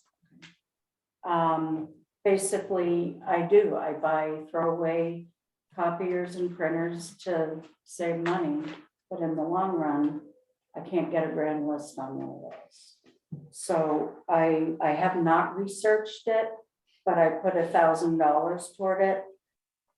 I would hope that I could get one for less than that, that could do the job that. Right now, there's 2 color copiers. I don't really need 2, but to print the last certified property card at the end of the year with a color photo, it's really helpful for identification. If somebody's going out looking for a property, unless they painted the house, obviously. And then I put in for 2 file cabinets. I thought that was a little high, but that was the number. And I think that was, oh, and then just the regular membership dues, none of those have gone up. Proval stayed the same.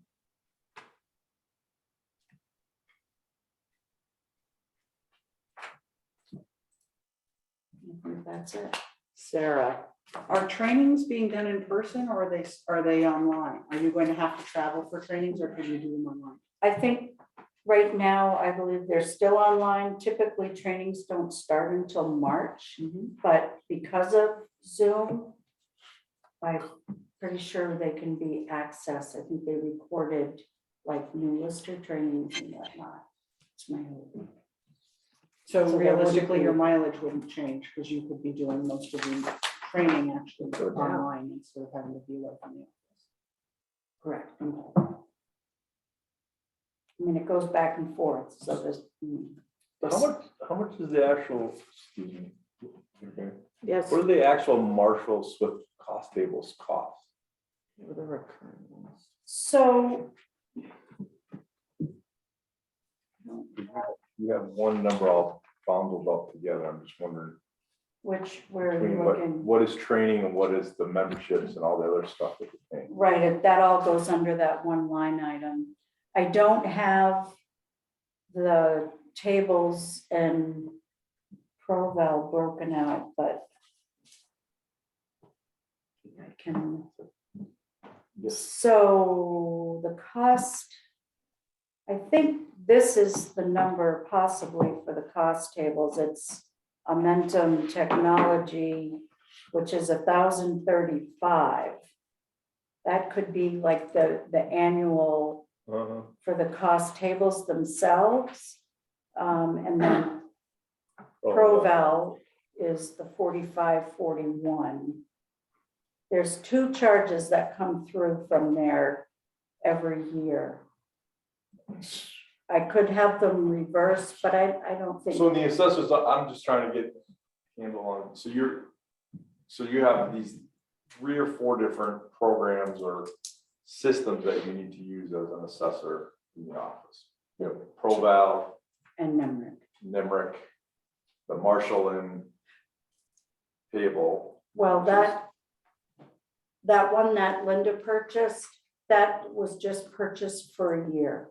Okay, I won't renew that. that was because- more of a commercial or whatever. she was Right, putting out. and it is only commercial.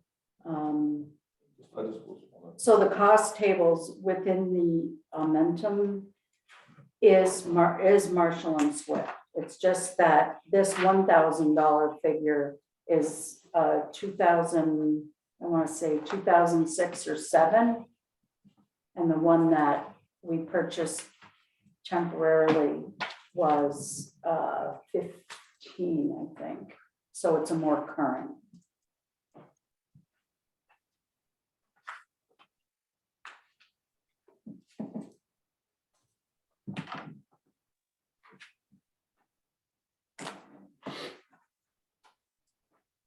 Okay, does anybody have any other questions for Linda?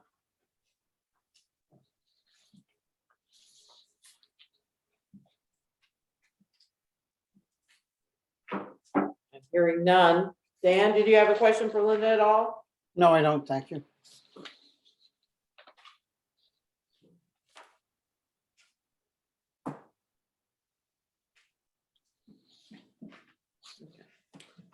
All right, I think we are ready for the police department.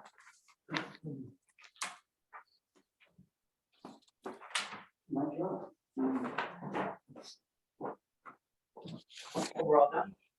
Yes. How did you know to jump right back up here, Andy, at that moment? You know, sometimes I have that radar thing going on, I just know.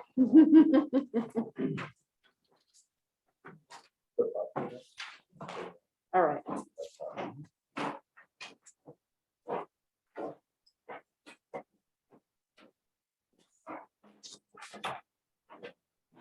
Just because we're starting early, doesn't mean you get to go past 5 o'clock.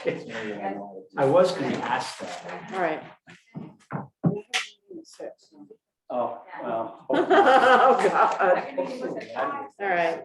And I still forget. So do we want to attack the world of payroll to begin with and just hit it head on and then go back to going through some other things? Okay. Randy has proposed an across the board increase for the police department for officers at 8%. And for Yibin for a 5.9% cost of living increase. Linda's asked for some things, Travis has asked for some things. And so I'd like to just have a general discussion about raises. Marco, do you know what the cost is 5.9, the cost of living at the inflation rate right now? You caught me off guard. I know. Jeanette's nodding. Yeah, it's Google it. It's high. It's 5, I know it's high. What is the cost of living? So, Okay, so anyway, when I did this, I had actually asked Shelley and she looked it up. And Social Security for 2020 is 5.9. US Bureau of Labor Statistics Northeast increased 5.4 over the last 12 months. That's what she found online. yeah, 5.9 is what social security is going up for the first time in 30 years. Yeah. So that's a pretty heavy jump, but clearly I don't know what. It's probably in that neighborhood. It probably is. So my thinking was, whatever we do for one department, we have to do for everybody. I just think that that's fair. And I think that this is an extraordinary year, and we appreciate everybody. We have good employees. We want to retain employees.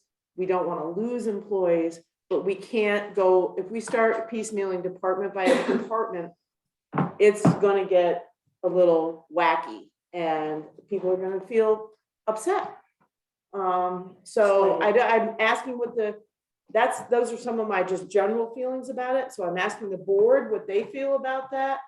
And then I want to ask the department heads to weigh in.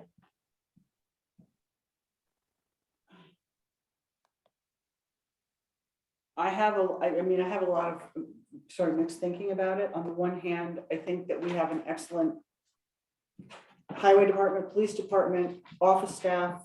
You know, I think that the town of Dover should be very proud of itself for the people that it's assembled, and offering them the cost of living raise seems very reasonable.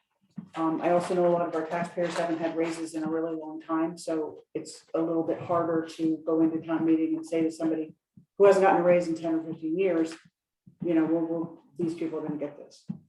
That doesn't mean it shouldn't happen. It's just that's going to have to be part of the conversation.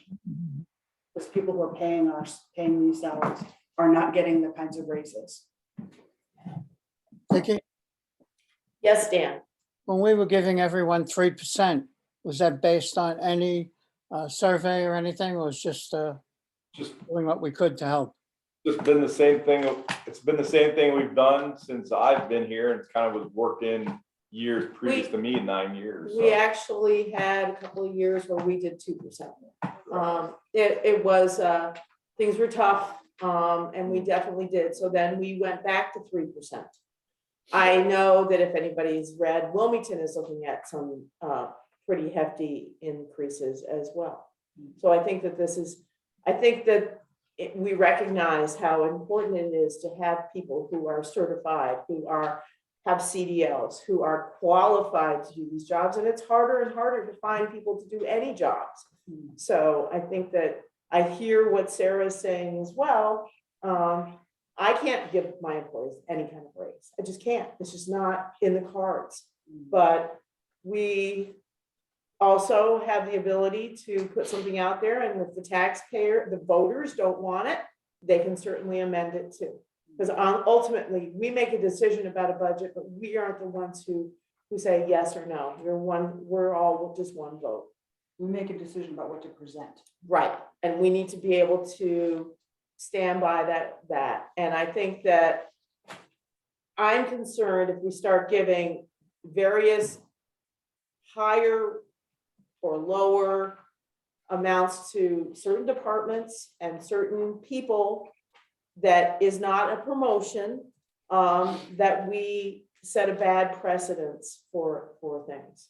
I just think that I'm concerned about everybody's general happiness and thinking that, you know, maybe they were the squeaky one and didn't go in and say, I want, more, and they didn't get it because of that.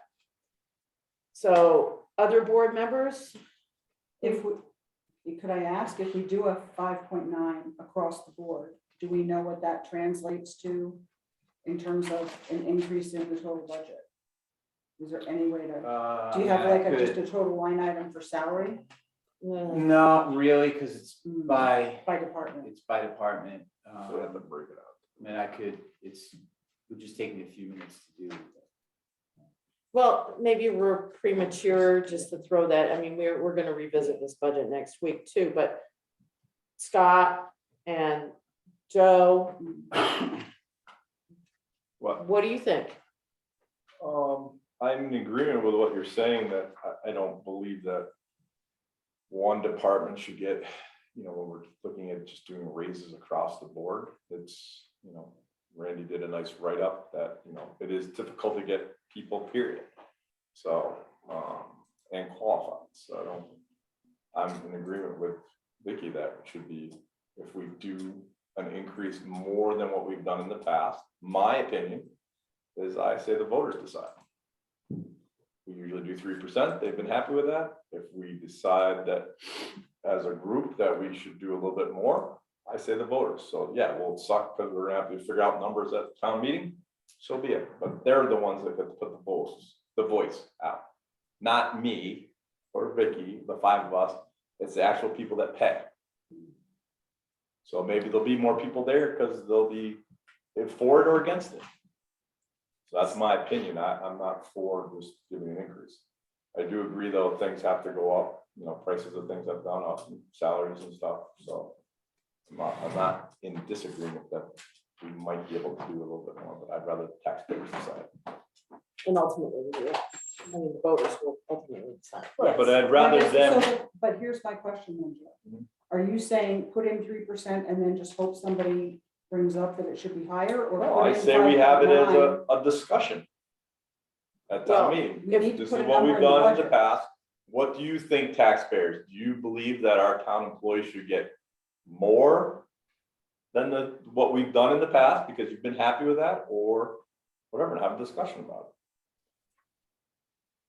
But I personally ultimately, believe that over the years, if you're gonna use as you know, again, I'm the devil's advocate here. I'm not trying to say bad or good. If you're gonna use a cost table, the cost tables have been extremely less and we've given more.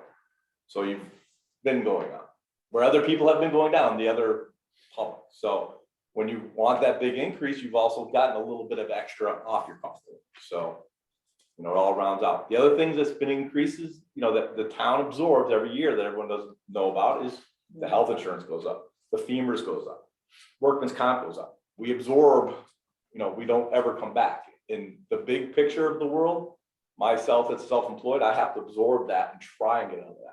So, you know, it's not a, you know, an easy thing. We've never asked for anything. We keep, the health insurance is a big portion of all the employees in our town. It's a very good health care, but it costs the town a lot more every year. right, For some except for reason, this year. Except for this year, which doesn't make sense because at my wife's school, it's gone up. Doesn't make any logical sense. Okay, so I don't understand because I thought it's all the Health Connect. Everyone's pretty much paying the same, but it's something's changed about that. So yeah, so we are saving a little bit this year on the health.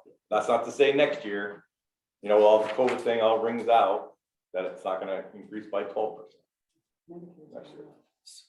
So just to clarify, are you thinking that we would go forward with presenting 3 and then make a discussion, or we might present 5% and say? Correct. We could come up with a percentage and then the voters would know that this is how much more it's gonna cost in XYZ dollars. So it's a better discussion. Linda? Do the voters know?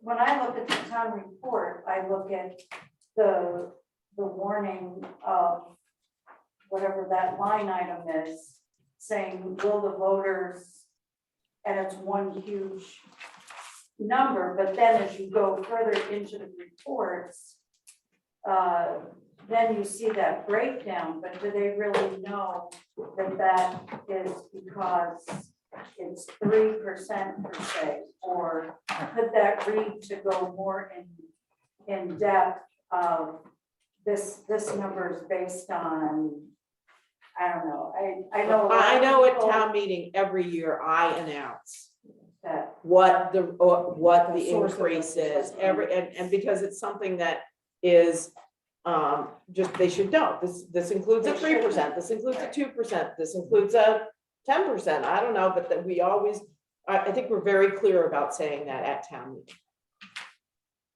Yes, just if we opened it up, and obviously the voters always have the end say in, you know, should we're just representing, but if we opened it up and we said, I'm just trying to visualize this, so this year we are presenting for 5% and then we will go back to 3%, are we just opening up to too much of a can of worms? That's not how we can do it, Scott. We have to vote this body on what to put in this, and it has to have a line number.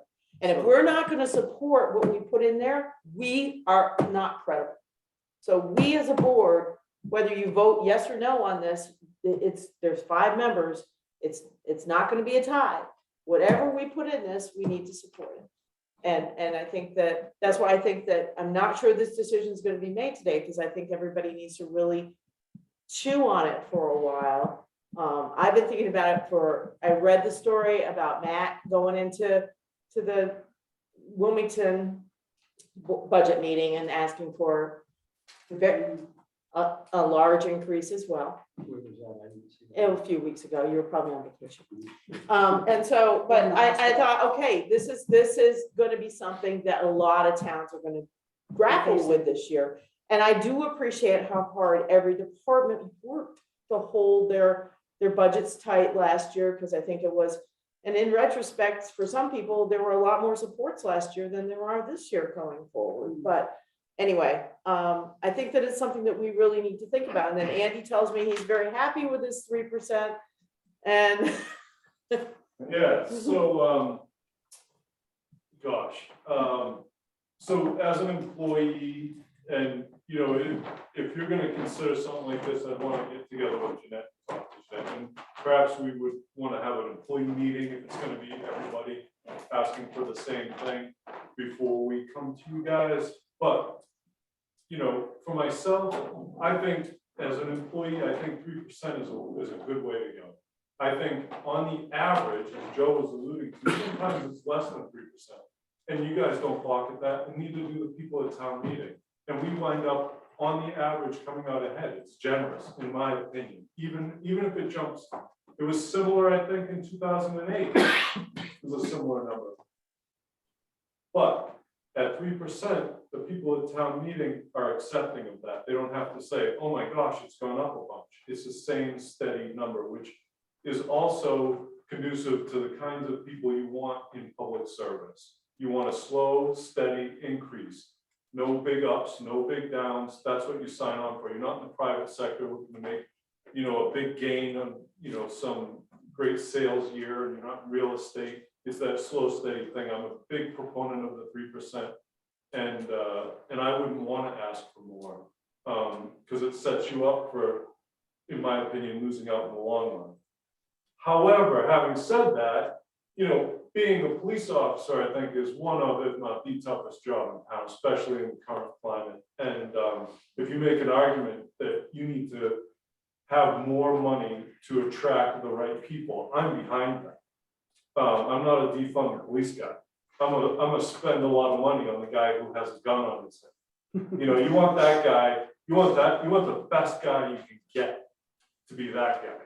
You know, I've experienced, you know, I'm not gonna even name other departments, but I'm very happy with Dover's department. And I always have been.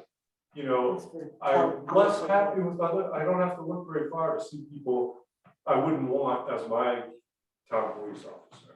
And so make that argument and I'll support you. I'm just not sure about the COLA, bumping up the COLA.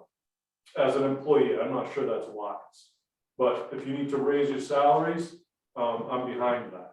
The same with you, Travis. I don't know anything about what road guys make, but you want good road guys too, you know? And CDLs are hard to come by too. CDLs are hard to come by. If it's time to raise wages to get the people you guys need, I'm behind that. The COLA thing, I like the 3% idea. We don't want to shoot ourselves in the foot and wind up with a 0.02% COLA next year because inflation. I don't know. My thoughts. Good points. Yes, Travis. I don't wanna shoot myself in the foot here either, but I was fine with the 3%, and Mark and I found the money in that $8,000 transitional that we budgeted for last year to do the raises that I wanted to do, so I was just looking for that and to the 3%. But if you guys want more figure, by all means. Sarah. Okay, so Travis, I have a few questions in my head here. Do you find that your guys are getting poached by other departments? Are you having a hard time keeping people in the department? No, they've not been poached, but they do hear, like Vicky had mentioned about Wilmington's, you know, we know that the highway department came to them with a 4.5% raise for all those guys. But those guys are on a different pay scale than ours. You know, everybody is paid the same down there, regardless of how long you've been there, other than the foreman and the commissioner. So, you know, up here, it goes on how long you've been, on how much you make, or unless you operate a specialty piece of equipment, which is part of what some of my race staff is do. Correct. So I guess what I'm saying, Randy and I had a rather lengthy conversation, because I'm his liaison before this meeting. And one of the things that concerns me about our police department, or policing in general, it's harder and harder to get people to want to do the job, period. Then it's really hard to keep a good person in place. I mean, you know, we talked a long time about the culture in the Dover Police Department, and how it's a really conducive culture for good cops, for community policing. But you can't feed your family on having a good reputation. And so if somebody is offered a position with another department where they're going to be making substantially more money, even if it's not as good a department, we may start losing those people. And it's the amount of money that goes into training and bringing people up to speed in the department it's a fairly substantial investment by the town. So I hate saying I think that somebody deserves more of a raise than somebody else, because I do understand that that's inherently feels really unfair. But I also feel like it's really important that we protect our police department. And that we try to grow, that we try to retain the people we have and retain the mindset that we have, so that we continue to have a police department that, I mean, personally, I'm very, very proud that I live in this town and I have this police department and road crew. No, you know, I absolutely think you guys are the best.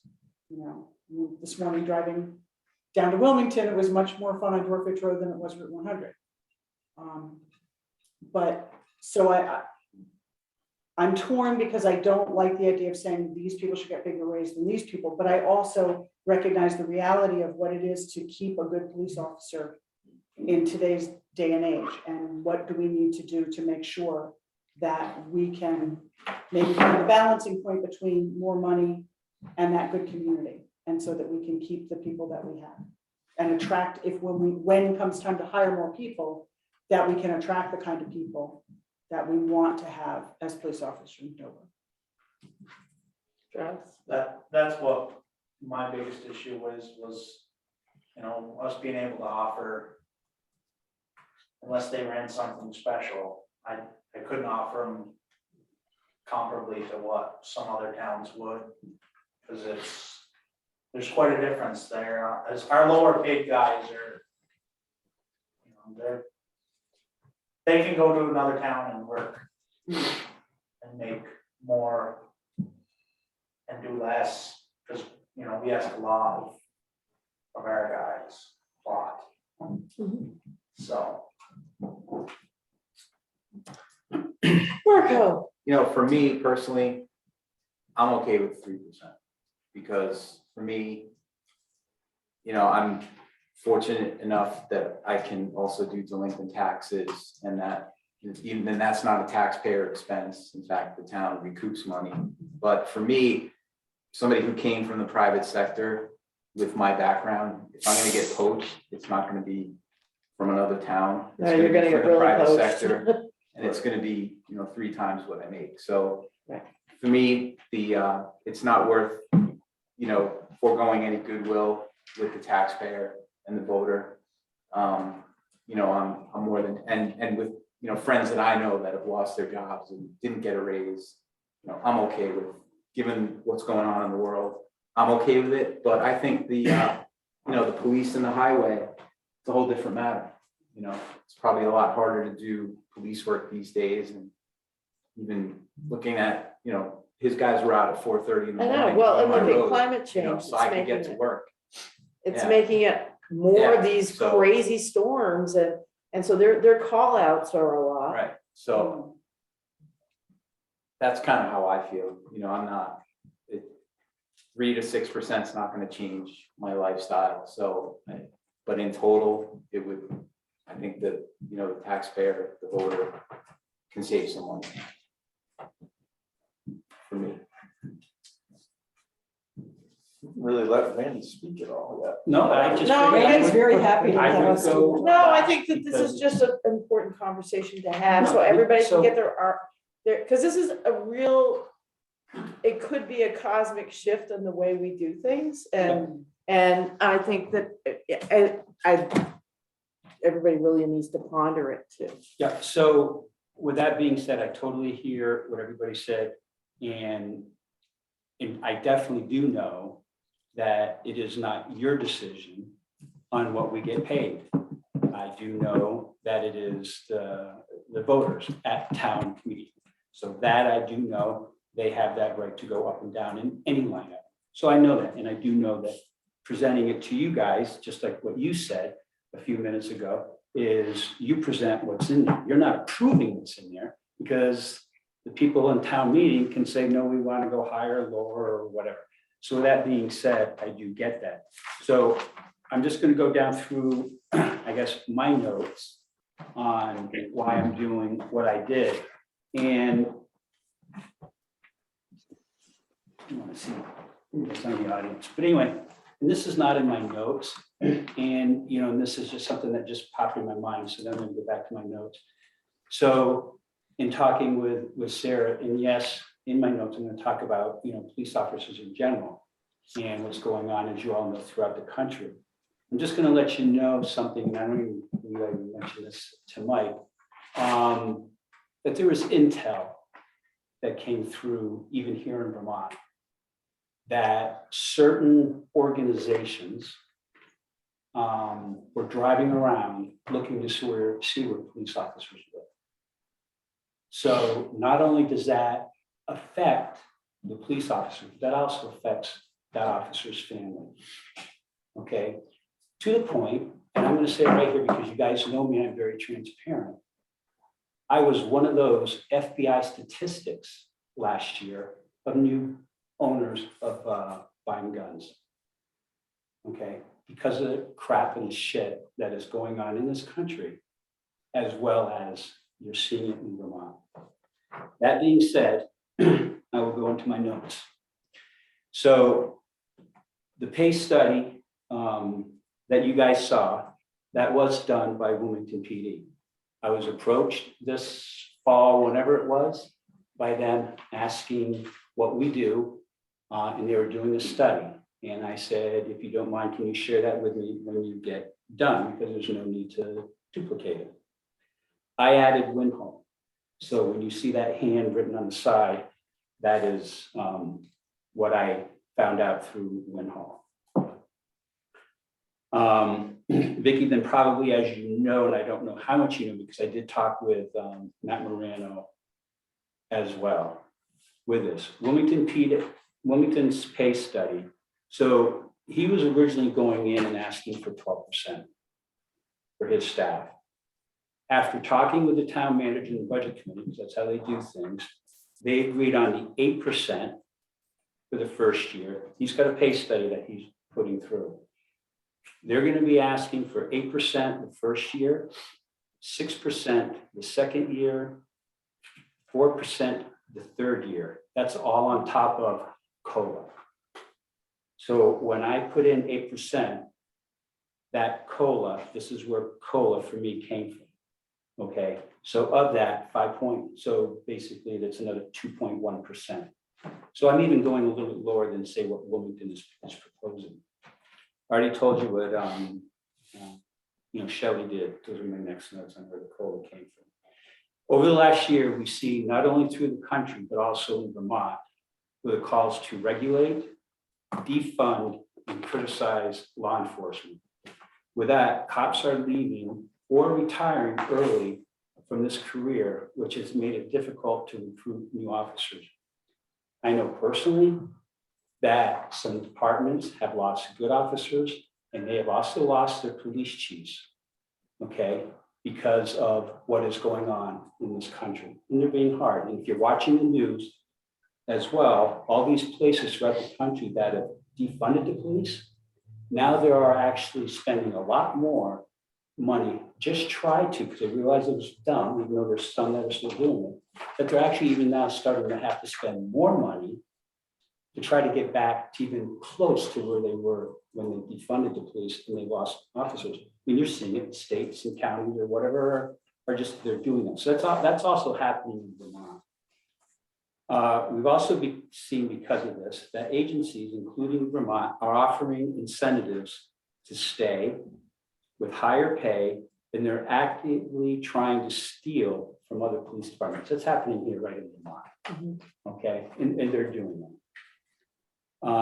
So requesting this to stay competitive and comparable, just not to the local agencies around here to Dover, not to mention VSP, who they will not admit it, but they will give their bonuses to the troopers if they go out and recruit current certified law enforcement officers to join.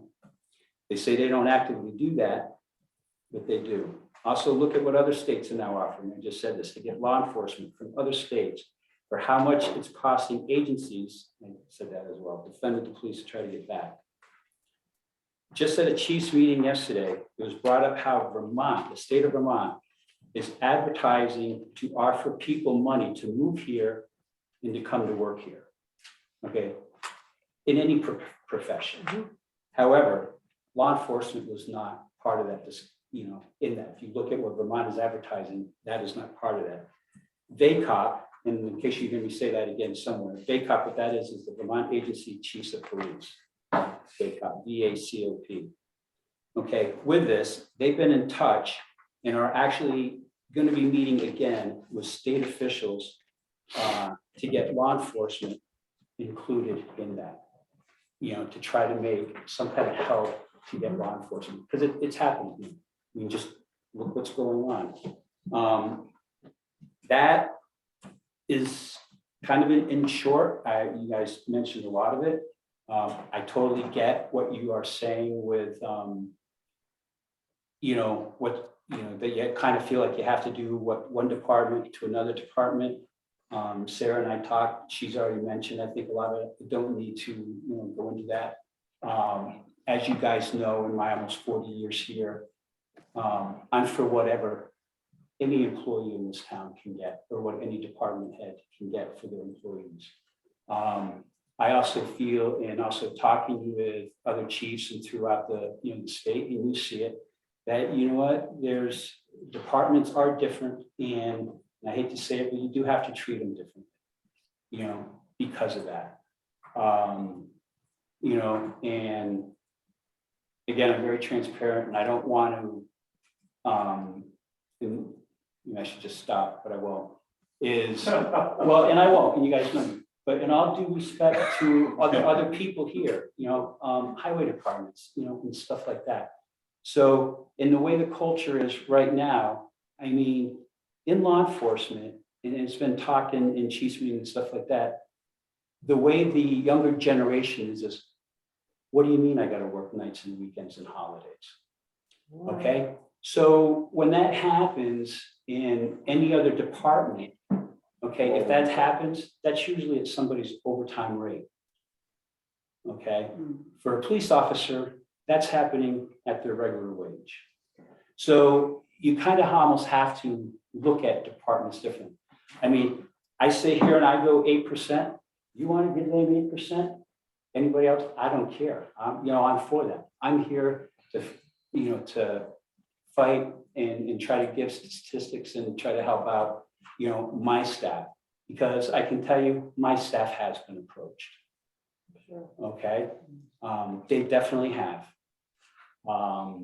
And I can't tell you if doing this will keep them here, if it won't, if I don't know, I cannot predict. All I can tell you that if right now, if this was happening with this whole COVID and all this other stuff 20 some odd years ago, and you know how much I love the sun and what Florida's offering, you would have seen my ass in Florida over 20 years ago by now. So that's all I'm going to say on that. Well, actually, I will say one more thing. And if Mike wants to jump in, So the other thing within the police department salary, knowing that unless something happens, I am done at the end of 2023. Okay, so that's in 2 years. So what you're gonna end up seeing is you're gonna see in the police department salary line item, what happened when Bobby left. Okay, you had his chief salary. When I took over, I didn't get what he was doing. I was down. Same when Mike took over the sergeant's position. I was here. He didn't get that. He was down here. So within that time frame, you will see the police department's budget then drop again. That's what I will say as far as my reasonings for doing the way it was doing. And it is going, again, just popped in my mind, I had other notes, Northfield Police Department. They're right up there in Norwich. Their police department's about the same. On the conference call with the Department of Public Safety about dispatching, I don't know if you want me to bring that up or wait until town meeting. Or not town meeting, but at the select board meeting. Police officers were there and their chief was saying, because of everything going on, they just went 10% for their officers. So if all the crap didn't happen over the last couple of years, would we be in this situation? Maybe, maybe not. If we were, I don't think you'd see it as dire as now. And Mike, feel free to speak up as the sergeant and maybe hopefully my replacement. I think you touched on everything that we've discussed. Without going into the minutia of it, which I don't think is necessary here, it comes down to the recruitment and retention. He's right, we've all been approached. We're all here because we want to work here, because a big part of it is the culture of this department. Bobby, Randy, Rich should be applauded for that. We have good people here that want to work here. We've all been offered more money else. I just don't know how much more that will. Can always say it's great, but sometimes, when we said, we can just go somewhere else. So, but anyway, And then they can come back. that's true. That's That's Yes, happened. that was the other thing too, when we were talking about coming back, we've had people go to greener pastures and come back. Because this pasture ended up being greener, so we've had both ways. I don't think we've had so much of the poaching away unless it was due to moving for some reason or going out of the area in the exit. And I think Randy's So- pretty proactive about getting the raises after they're done their probationary periods. And I think that also shows, that, this is what we said and this is what we're gonna do. And so can we all revisit this next week? Or do you want to make a decision today? I don't know. It's up to the board. But we have other things to talk about in Randy's budget, so we need to go over that too. Maybe we could look at different numbers, different scenarios, Margot. Put something together. Sure. Well, Marco has got this already in this budget, and he's also got Linda's 13.6% in her budget. We have part of Travis's in his budget, so if we could add that other 41 cents that he wants to do. But then we also need to figure out the figure. Is it gonna be 3, 3.5, 4, and where we go from there? The other thing too that we haven't brought up, and it's been 9 years, we haven't increased the selectmen's portion of their stipend, which I think should go up $1,000. It's costing me more money, because when I take off from work, I'm losing more money. Just like Scott and you guys, we're all here, and we could be doing something else, so I don't think that's out of the ordinary. And we should ask for the taxpayers too, if we're I'll give you 3%. 1,000. So 50%. Well, we did it 9 years ago, and there we, went from 1,000 to 2,000. So I think putting 1,000, and that way there we're not like gonna do 3% every year. I think that makes more logical sense over a 9-year period. The fact that the several ways that nobody ever works in Vermont for anymore. Minimum wage, because you can't get anyone to do a minimum wage. It's gone up quite a bit since that time. So I think we should factor that in too as a group and talk about it. Do you guys have a problem with the selectmen getting? No, an actually, extra and $1,000 I've thought as about, taxpayers and no, employees of the actually, you know town? what, and I'm surprised that that wasn't brought up years ago. Because we it always hasn't. talk about it I and we get it. decide not to, because we as Yep. selectmen, we want to try to keep as a little bit, but I think over time, the more we have to learn, the more reading I have to do to keep up abreast of everything, it takes a lot of time like that. And I'm not a kiss asser. But anyway, I Much. think, Yeah. but and seriously, no, I think you should, because of the commitment that you guys do. You gotta go to training, you gotta do stuff, you're taking calls. She sat in my office for 2 hours yesterday, or whatever day it was, not yesterday, it's Monday, Yeah, Monday. you know. We've done and, interviews with people and doing you know, interviews with and Linda. stuff. And the last thing I will actually just say on that, because you guys did mention the private sector, and the other thing too is even with law enforcement is, you know, you look at what an officer may be getting paid now, and the other thing too is, you know what, unless you really have it set in your mind that you want to become a cop, which a lot of times that is it, you know, and nowadays it's like, with what's going on in the country, and you're hearing, you know, about it, is why do I want that job for that pay when I can get that same pay doing something else and be home on nights and holidays and weekends? So again, that's just another argument. So. Okay, whatever hold you on, guys Linda decide, has a but I still question. have- I just have a comment. I wanted to go off something Randy had said. And this kind of goes into my 13%. Is that transition when it's up here and somebody else comes in.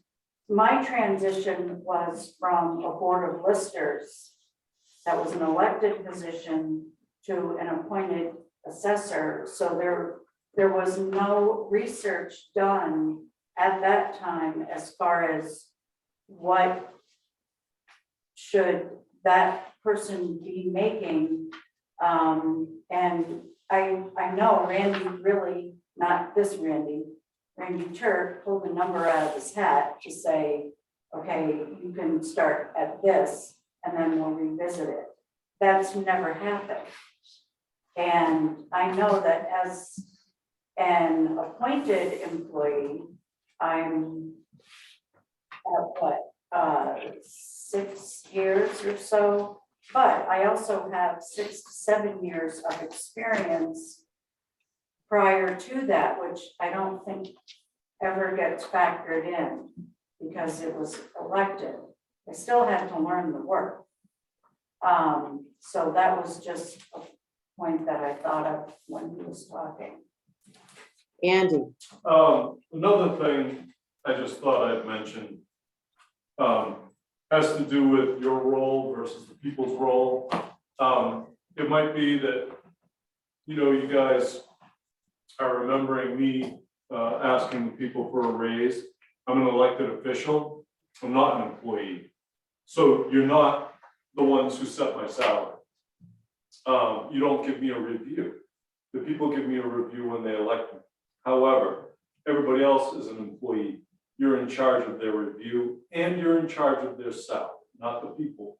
The people could vote to pay Travis $5 an hour. You don't have to do it. You are in charge of that. That's my understanding as the select board.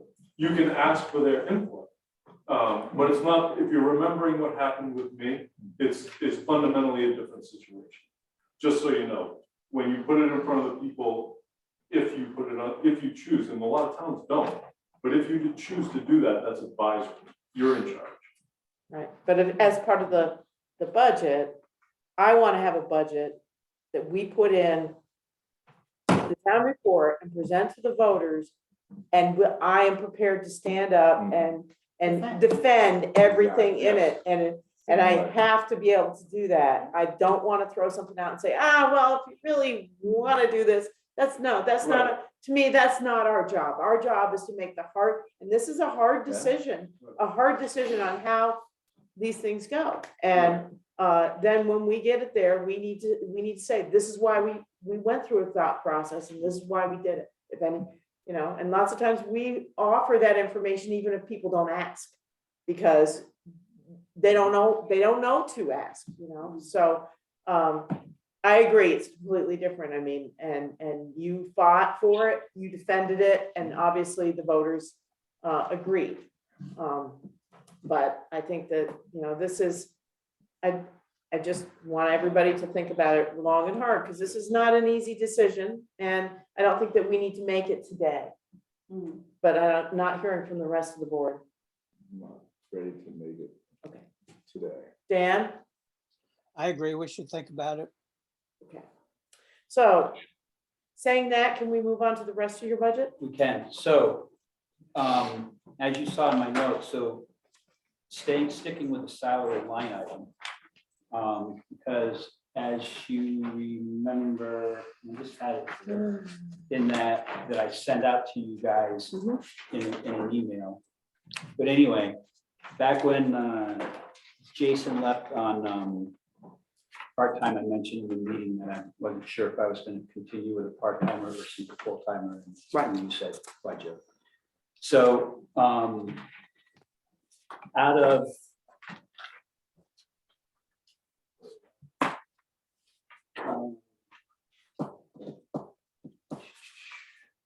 I don't see it right here.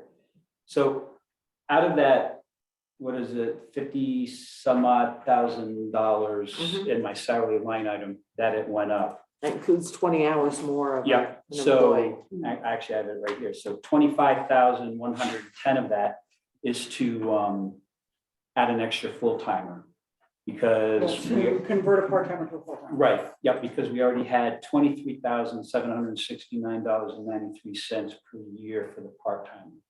So you want to put Yeah. another police force full-time on the force? Another full-time officer. Which we're currently down a part-timer. So we're currently down, and here's my notes again. Okay, So I'm going through that. So based on current Vermont statutes, which you guys know, because I brought it up before, part-time is limited on investigating certain offenses, i.e. aggravated assault. Only full-time can handle those. So overtime could occur if a full-time officer has to come out to handle that call if we just have a part-timer working. Plus, whether or not we would have to maybe compensate, say if there's not a full-timer in, saying, hey, Mike, you need to be available for the part-timer, it's his day off. So, and if that ever got raised up, I'm not sure how we would stand on the Fair Labor Standards Act. Currently, there's 19 weeks a year for vacations. Additional time, full-time officer could help with the coverage, along with personal and sick time. Could also allow our schedule to be more proactive versus reactive by staggering the shifts as prime or calls for services are needed. Could help lower overtime for the ever-expanding training mandates that are put on us by legislatures. You know, here's another one, example that just came up. Next week, we all have to go to a bias training. I'm listening to all this, and I'm just gonna put it out there, because we have a full force police department. We have a qualified police department. When something happens in Wardsboro, what happens? So that is probably and I can bring that up potentially, but if. What just so I happens in don't- Newfane? Okay. Or, you know, they have sheriff. Well, no, they still don't have. No, so just let me go through this and then I'll come back and ask that. Having a part-time officer may not be available when needed, as that person most likely would have a full-time job. So by having a part-timer, if we need someone to come in to cover because someone is sick or vacation or whatever, then that's overtime spent there because they're not available. Right now, the timing to do this couldn't be better. We have an open part-time spot. I already mentioned I'll be leaving at the end of 2023. We would be looking at hiring a full-time officer to be trained and ready to go before I leave at the end of 2023. This will give us about a year or so with 7 full-time officers. When I say 7 full-time, that's mine. You may hear another department say they only have 5. Well, they don't. I don't think that person's including himself. I think he's talking just patrol officers.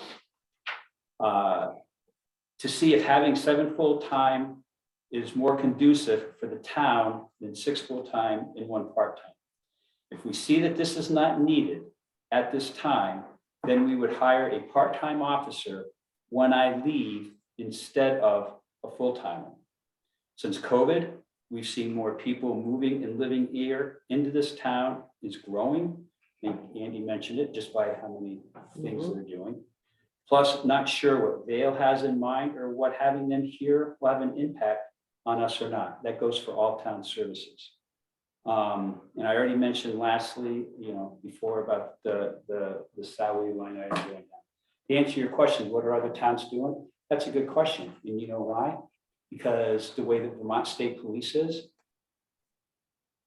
they may get called there if they have, Sheriff's Department is not contracting. Sheriff's Department sometimes will contract. Sheriff's Department's only contracted for 40 hours and during certain times of the day. Okay, so then what happens? The state police are supposed to go. I use the word supposed to go.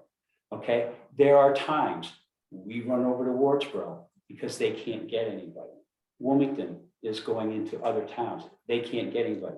So going with, no, so here you go. So going with that, policing, Joe, in general is changing. This is going where dispatching is going. Real quickly, dispatching right now, what was brought up at the meeting is what they are now proposing is we do regional dispatching. State police will not be charging us. State police are going to get out of this. Many years ago, Jeanette White had proposed something.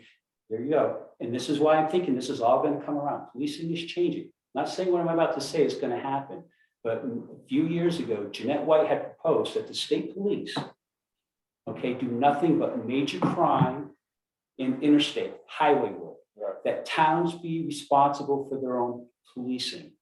Okay, so with that being said, Don't just go forward. There are some states that are like that now. I don't know. I don't know that answer. Never did that. So they're maybe putting law enforcement down. I don't think I brought this up to the board a few years ago, but shortly after I became chief or whatever, I was approached by the town of Wardsboro because they were having issues with police coverage over there. They wanted to know if I would be interested in having our officers go down there. Mainly, it wasn't to take calls if calls come in, or whatever, but they're having issues with speeding and stuff on certain roads. You can't get the state police to come over, okay? Can't remember the reasoning why with the sheriff's department. I thought about it.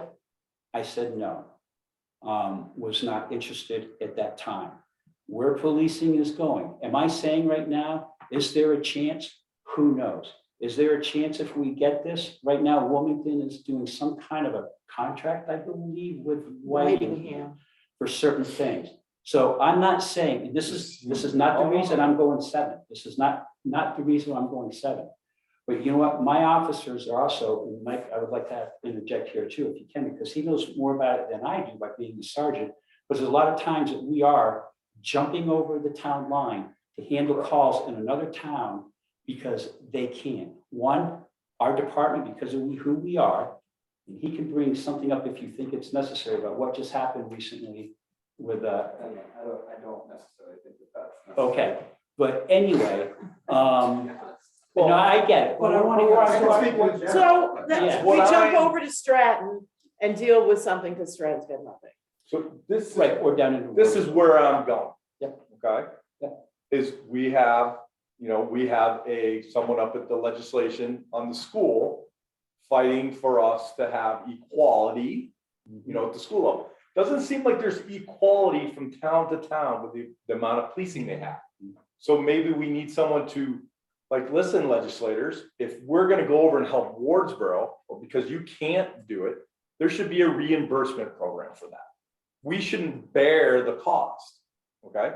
I understand it. On the fire department side of things, we're all volunteer, we all help out, it's a mutual call, but when we start, using our resources in other towns and the state gets out of it, I'm not getting an extra check back from the state for paying more in my taxes. This is where I'm going. So I don't know if anyone's ever brought that up or thought about that maybe the policing does need to change, and maybe we need a lobbying group to listen, just like we do with the state. You can't do this. You can't keep doing this and bringing it back.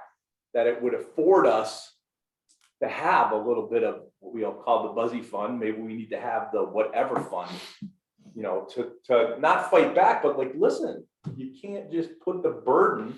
We have, I'm totally, you guys have a great police force. We have a great, you know, with being qualified to do stuff and different things and people going out and getting the education. But we just Right. seem to, as a taxpayer, when we use those services outside, or we could be using them outside, that we should be getting something back for our foresight. And so, two things, so there is a, as you go down in here, and when it goes fees and dues, I think in the side note in there, I said that the chief's fees and dues went up, because there is a lobbyist that the Chiefs Association does help pay for and contribute to this, as well as the Vermont Police Association. So unfortunately, we can't get the Sheriff's Department to help fund this person, because this person is for all law enforcement. So there is somebody up there that does lobbying. A little bit to your argument, I will not say that it's gone up there, but with conversations with the public safety, Commissioner of Public Safety, this whole dispatching thing, Chief Morano has brought up a lot of that as well. And back into the dispatching, that was one of the things I was going to say, that, you know, where we were going to do, if they were going to start charging us $63 per call, then I anticipate us billing to go help the state police, maybe not Wardsboro, but billing the state of Vermont, the state police, that's $63 that we went over the hill to help or handle that. So, and I have brought that up. So again, with everything that's gone on, Joe, I totally get it. That is it, because it has been brought up that, yeah, you have other towns that don't have a police department in their police services. So yeah, there are times that we are going over and we are helping them,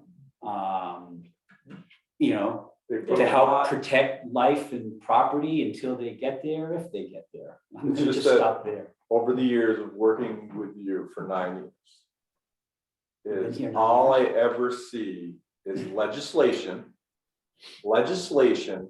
putting more and more, you know, on you guys to have qualifications, and then backing away from themselves having enough police force to cover everything. So, you know, I would love to see the police, you know, I know that the budget for how much we spend on the police has increased almost double since I started, okay, as I look at this. I can remember the numbers, okay?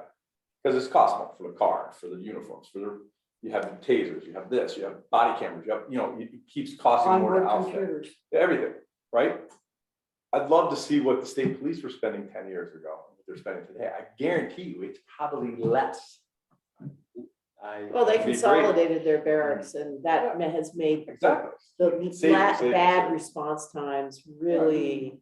So no, I get it. I just wanted to put that out there. So I hope somebody hears me and you that there should be some sort of better way so that we're not So my bearing all that recommendation, cost for there. you as a select person and as a citizen of Dover, you have just as much right to reach out to your legislatures to bring that concern up as well.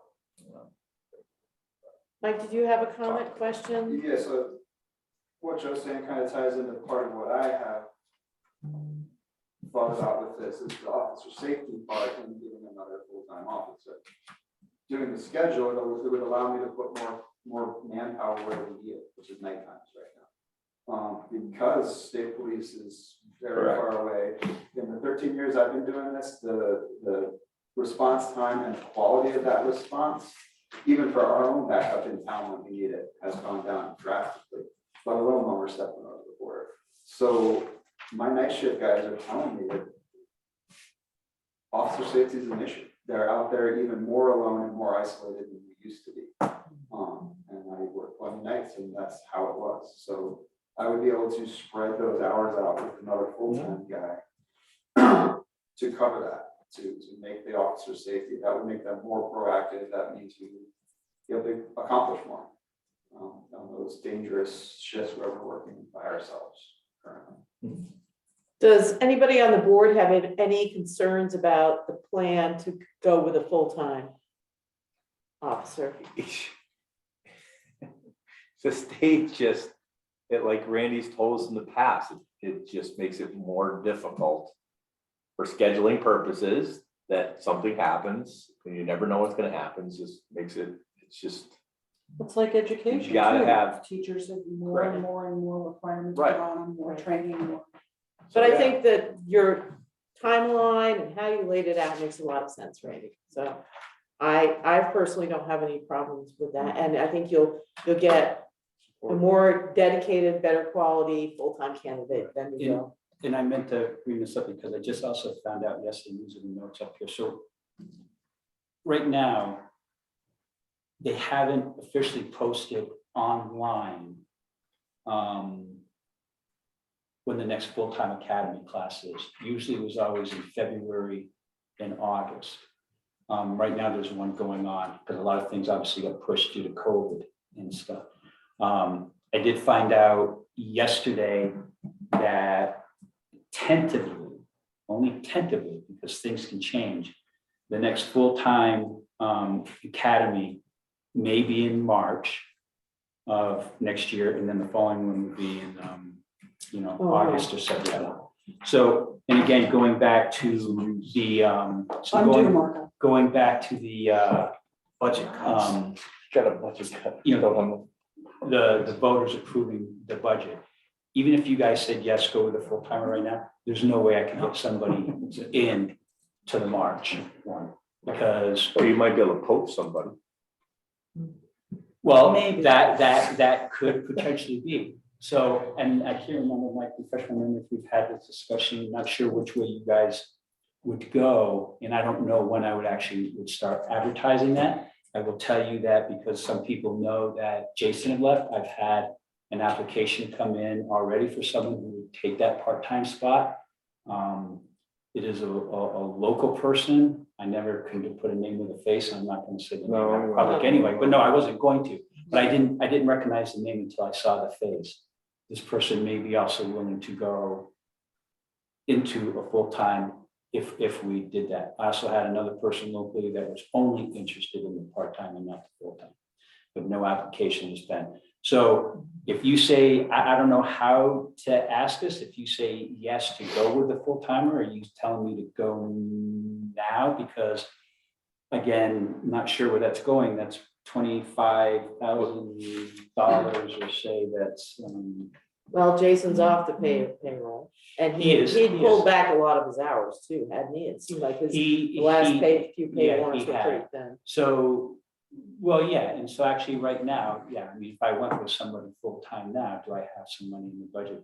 Yeah, I probably do to advertise, but I don't know when I would, I mean, if someone came and said, if I advertise right now and say, okay, we're looking for a full-timer, I could get somebody, next week that's already full-time certified and go, okay, here I am, when can I start? What you're asking us is a great, I'm thinking, do you want a part-time or a full-time? But I mean, I think and I think the board will agree, including Dan, if you find an applicant and you put out, we'll hire a full-timer or a part-time. If I wouldn't have a problem with it, because we're already down a half part-time, you want to go to a full-time, but if you find one, why wouldn't we hire? By the time you onboard people, it usually is not not like right. It's not quick, overnight. So am I getting then, if I'm hearing this right, the okay to advertise now a full-timer? Because If it hasn't been approved, the budget hasn't been approved. right. But like I said, I'm okay with it. I don't know what the other 4 board members, if you can find something, why not begin early than trying to begin late? Right. To the game, okay? Like Vicky said, it's gonna take a couple months. So I'm okay with going with not having a part-timer and going to a full-timer, knowing that's gonna cost more. I feel okay letting you do. Now, they would have to, we would have to agree on it, but in my agreement, I want what's best for the department, from what I've heard from you, too, from both of you, including our sergeant there in the back, that I believe it's best to get whatever we can. Who says if we get a part-timer that they might not want to go full-time? Give them a chance to try it. So I think you should advertise whatever way works to get the right applicants. So maybe it's full-time or a part-timer, and maybe that part-timer wants to come, whatever. You decide. Your Sarah, part. But what you're asking is, if I start advertising now with the budget not approved, could I possibly get my knees taken out from under me and this gets cut out of the budget at town meeting? There could, if you say yes, and then let's say, so let's just say I wouldn't start advertising and say locally in the paper would come out next week. And then on that, I could, and say I have a full timer that applies the following week. Takes what, maybe a month or two to maybe go through the whole background and do stuff and polygraph. So so I could potentially have somebody full-time here by the end of January, middle of February. Before town meeting. So be it. They can come talk to me and they can come answer the questions. It doesn't, Okay, to no, me, no, it I doesn't just make wanna sense sure. to hire a part-timer really if it want- makes more sense to have a full-timer in a couple months. And we're down half a person, so Correct. we need to fill that, but we need to fill it in the smartest way we can. As long But as you're not. I wouldn't preclude, I guess, who knows? And we haven't been flooded with applicants over the last few hiring cycles. So I'd get it out there and I would offer both in a job description, and then you could decide what, based on the quality of the candidate, what works best. I mean, isn't it gonna be hard being down half a part-time officer all winter? Everybody else is gonna have to suck it up, right? So why don't you just do it both ways, and then you can see what you get, and you can make a recommendation. We'll back you to the voters. That's not a problem. Yeah, If someone I says, just why are we wanna- spending this much? Yeah, no, I got it. We'll Wanna make back you sure I up. was That's not to guarantee that the voters could say, we don't want that extra full-time officer. If there's enough people, that's up to the, if it comes out, what can happen at tax meeting? So what do I do, then fire the guy? That would Scott seem, has a comment. Yeah. Well, and then, obviously, when you're down, there's gonna be people that are doing more overtime, so there must be something where it's, although I might be filling it, there, you haven't been paying that half salary, you must be paying like, a significant amount of overtime, so it's not like this discrepancy would be as, that's great, so. but remember, as much as you say it's be firing someone, if the taxpayers, then we have to figure that out. So don't, I wouldn't go. Okay. I would cast a wide net and see what you get. Exactly. And then you can make a better decision when you know what you're working. Okay. Does that make sense? Yep. Any other things over that stuff? Okay, Okay, let's move on here we to. go. The rest of it. So going down the change, there's, looks like it's 22%, that night differential. Eventually that's going to be called pay differential, because as you guys remember now, it's the same dollar amount for night and weekend. That 13,520 is actually the same amount I proposed last year. And Mike, I'm going to refer to you on, because I'm having difficulty here. So what ended up happening is you guys asked about that, and I think, and so to try to lower money, we ended up cutting back and not having two people on a weekend day or something like that. So that's why we did that, but. So we're moving to just shift differential, where all the money is now coming out of in It's this. all coming out of 1004, 10. 1004. 30-1004 has only got $0 out of it. No, $20 year to date. Oh, wait, no. 0. There was 11, and now we've got money coming out of 30-1005, which is weekend differential. You see that? I'm sorry, it's probably the, It's yeah, just I see what probably you're saying. coding. Yeah, it's It should be called shift differential, which is what you have, But we don't have any money in that 10:06. account. Right. Right, so I have, it's just. I have Gotta to get fix moved, this. right? Yeah. Okay, that's what I thought. You didn't, I saw year to date and I'm like, why, we have the money in this one, but we're taking it out of this one. Yeah. So, okay, cool. All Okay. right, So that is not changed. I'm keeping my overtime the same. I didn't think anything about increasing that regardless of extra people or not, just because. okay, I'm not really using it. So as we go down, Marco, as you can see, added, I guess, that medical premium because he was assuming, I guess, at that point that we were having an extra full-time person, so okay. there. Mhm. So the shift differential is the 13,520, right? Mhm. Yeah, which is now coming out of 06. Okay, cool. Okay, I don't see any 06 on that. It's not on the town report, but it is in the town budget. Oh, gotcha, okay, Yeah, it will get fixed. okay, I've probably seen it. That's your date. Right, so that's from July 1st. So going down, equipment radio maintenance, up 80%, 88%. So what that is because now again, with everything the way it is, the video and software is for the body cameras and the car camera maintenance. And then the software agreement is went up $1,225. So that's It is why- what it is. Yep, so that's. And why- I keep hearing about all these departments that don't have body cameras and I just thought, are you kidding me? How do you do that? Yeah, So I think that that's an important protective Money piece well for you guys, for Yeah. everything. I think and it is, I won't go into it, but I can tell you that by having body cameras, I've actually had some people come in and complain when I show them the body camera. See you later. You're right. So. No, I'll leave it there. thank you. Fuel. Oh, look at that. Nine- Look at it. What are you doing? Yeah. Roll fuel, tape. Again, I think when I was talking, I think I was talking with Marco on this, he raised it up 1,000 because that's one of those things that I don't see because Travis does all the. Which one is figures out that? the Fuel, 52. Yeah, because Yeah. Travis does all the fuel, I mean, it just, Yeah, I don't know what we get charged for. fuel. Does Travis back bill them at the end of the year? We, Yeah, you Shelley, do. well, Travis?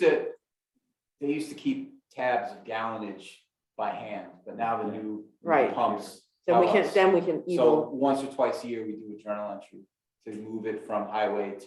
because it doesn't So- even look like you've used the Yeah, whole we tank haven't at done it yet. $48 this year We so do it- far. we do it at the end of the Early in year. the year, that was the whole. Yeah, we do it towards the end of the year. Shelley and I set it up. Yeah. It's nice. Parts and supplies, I'm keeping that where it is. Okay. Office supplies, so this is, but a lot of times I talk with Shelley over this because she also keeps track of stuff, so she helps me just, with this budget. Office supplies, she figured we could probably, based on the way things are going looking forward, she should drop it down $200. Purchase repairs, that's gonna stay the same. Mileage reimbursement, I originally, believe it or not, it dropped that down to $750. But then again, I put it back up because if we hire somebody that has to go to the academy training for 14, 16 weeks, we do mileage reimbursement and that'll eat that up in a heartbeat. So that's why I kept And we that. haven't expended any of that this year. Right, so that's why that goes down. Fees and dues, I already told you that the chiefs went up Mhm. because of that, and every year they go back and forth on how they come up with a number. If you want, I can tell you what that number is on how they're coming up with that. No. You don't want to know? Sure. It's 7 So anyway, minutes to so then we're 5. gonna go down, computers, VLETs, that all went down a little bit. Investigations, I put it back up to $500, only because Becky's doing more and we just ended up doing some stuff yesterday that's gotta come out of the investigation, so she's actually doing a lot.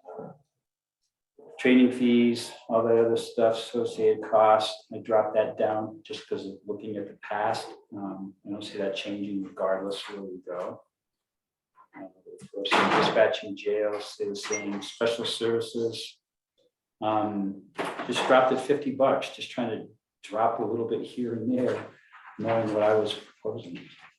So So uniforms, you're also taking that down, but if you hire a new officer. yeah, only because of, and actually, and I was gonna actually potentially lower, well, before Jason left, I was probably gonna drop it more.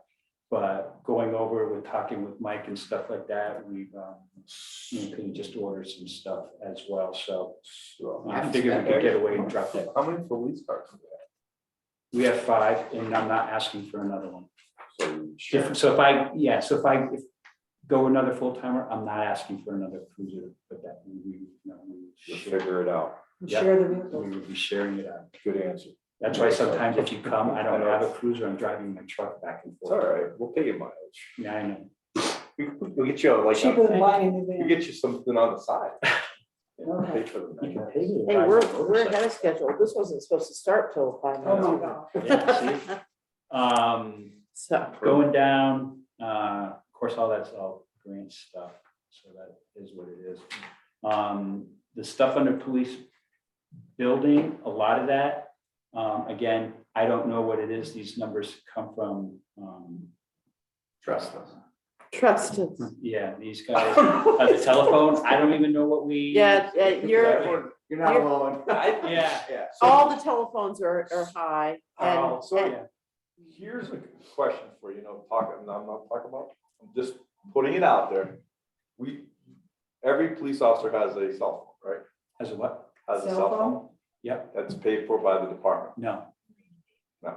No. So part of that, I'm just and at some point I was thinking about gonna raise this. So many years ago, I don't know if you remember, we had pagers.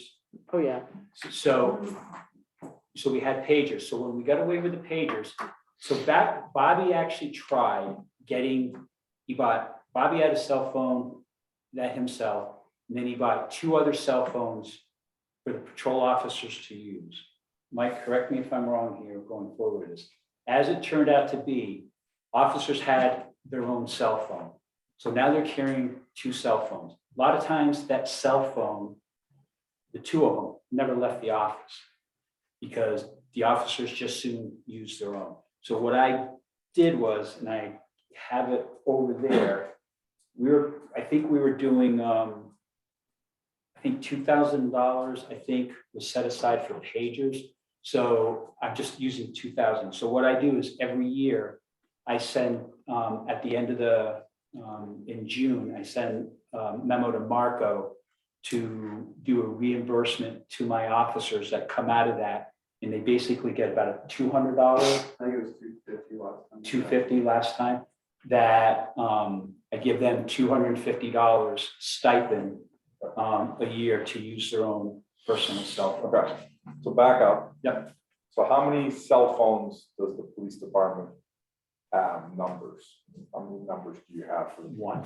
one year? So all the other cell phones are their personal Yes. cell phone, yeah. Okay. So, I don't have to get too much detail, but I don't know.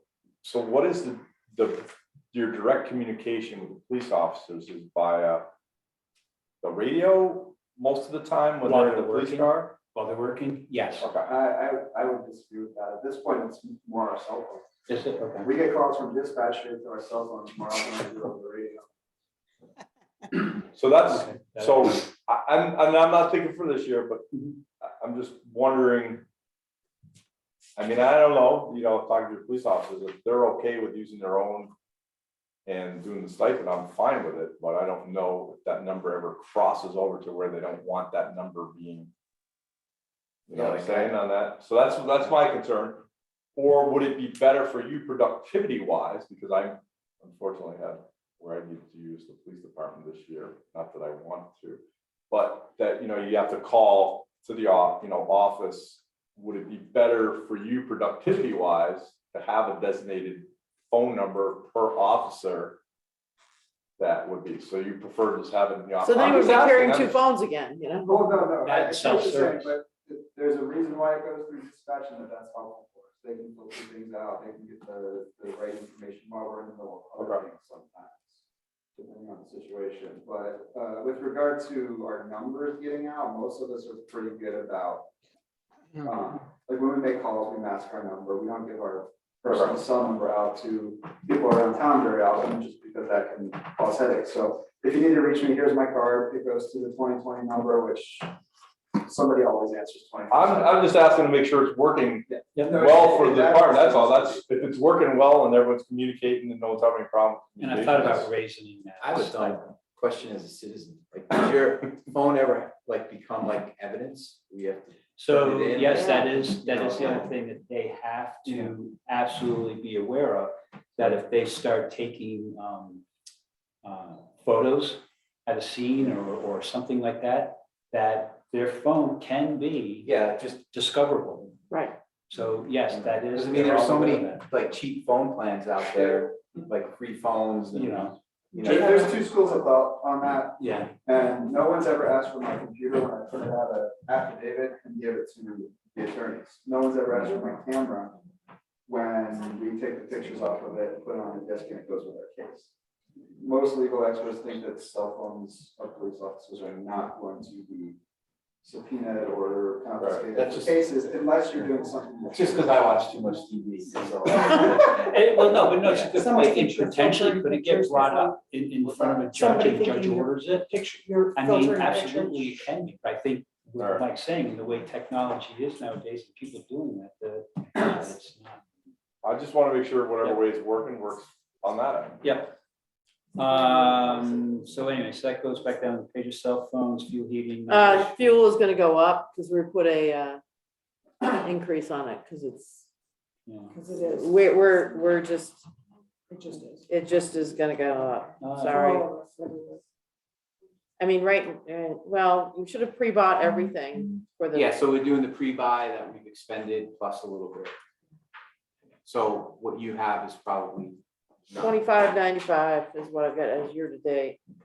Right, so I'm putting 4,000. So we're adding because we think the oil is still gonna, Yep. we don't know. It's a crapshoot. Totally. We did bring it down for a couple of years, but So the building maintenance, and here I have on my notes, so I went up $2,000.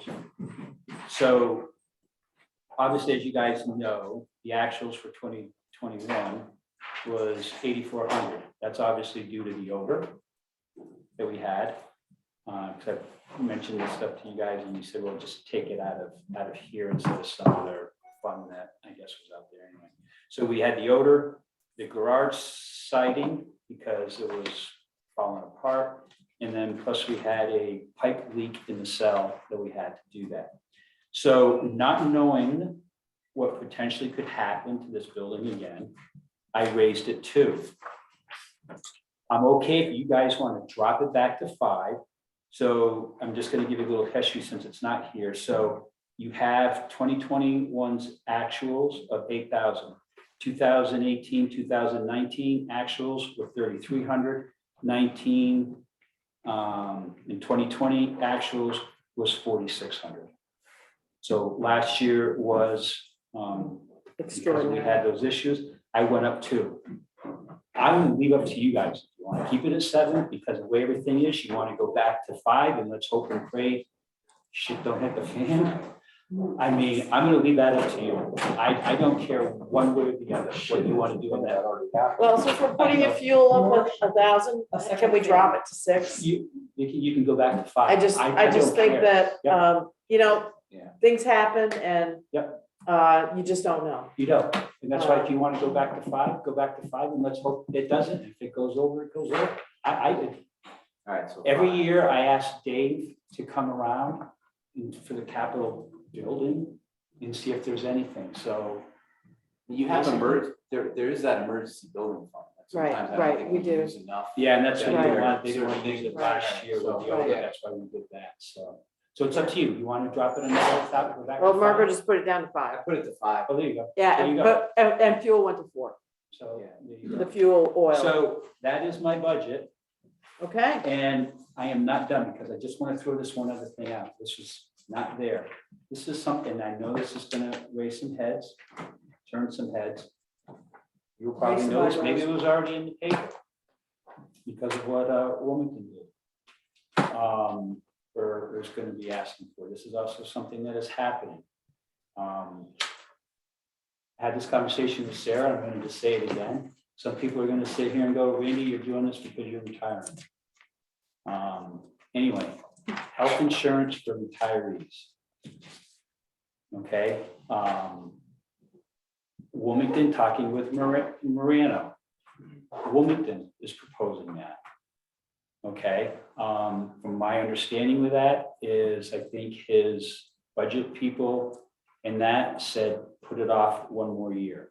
for all retirees or just I police don't know, officers? this is police department. So again, I get it that this would be a town-wide, I get that. So I don't know what Wilmington did.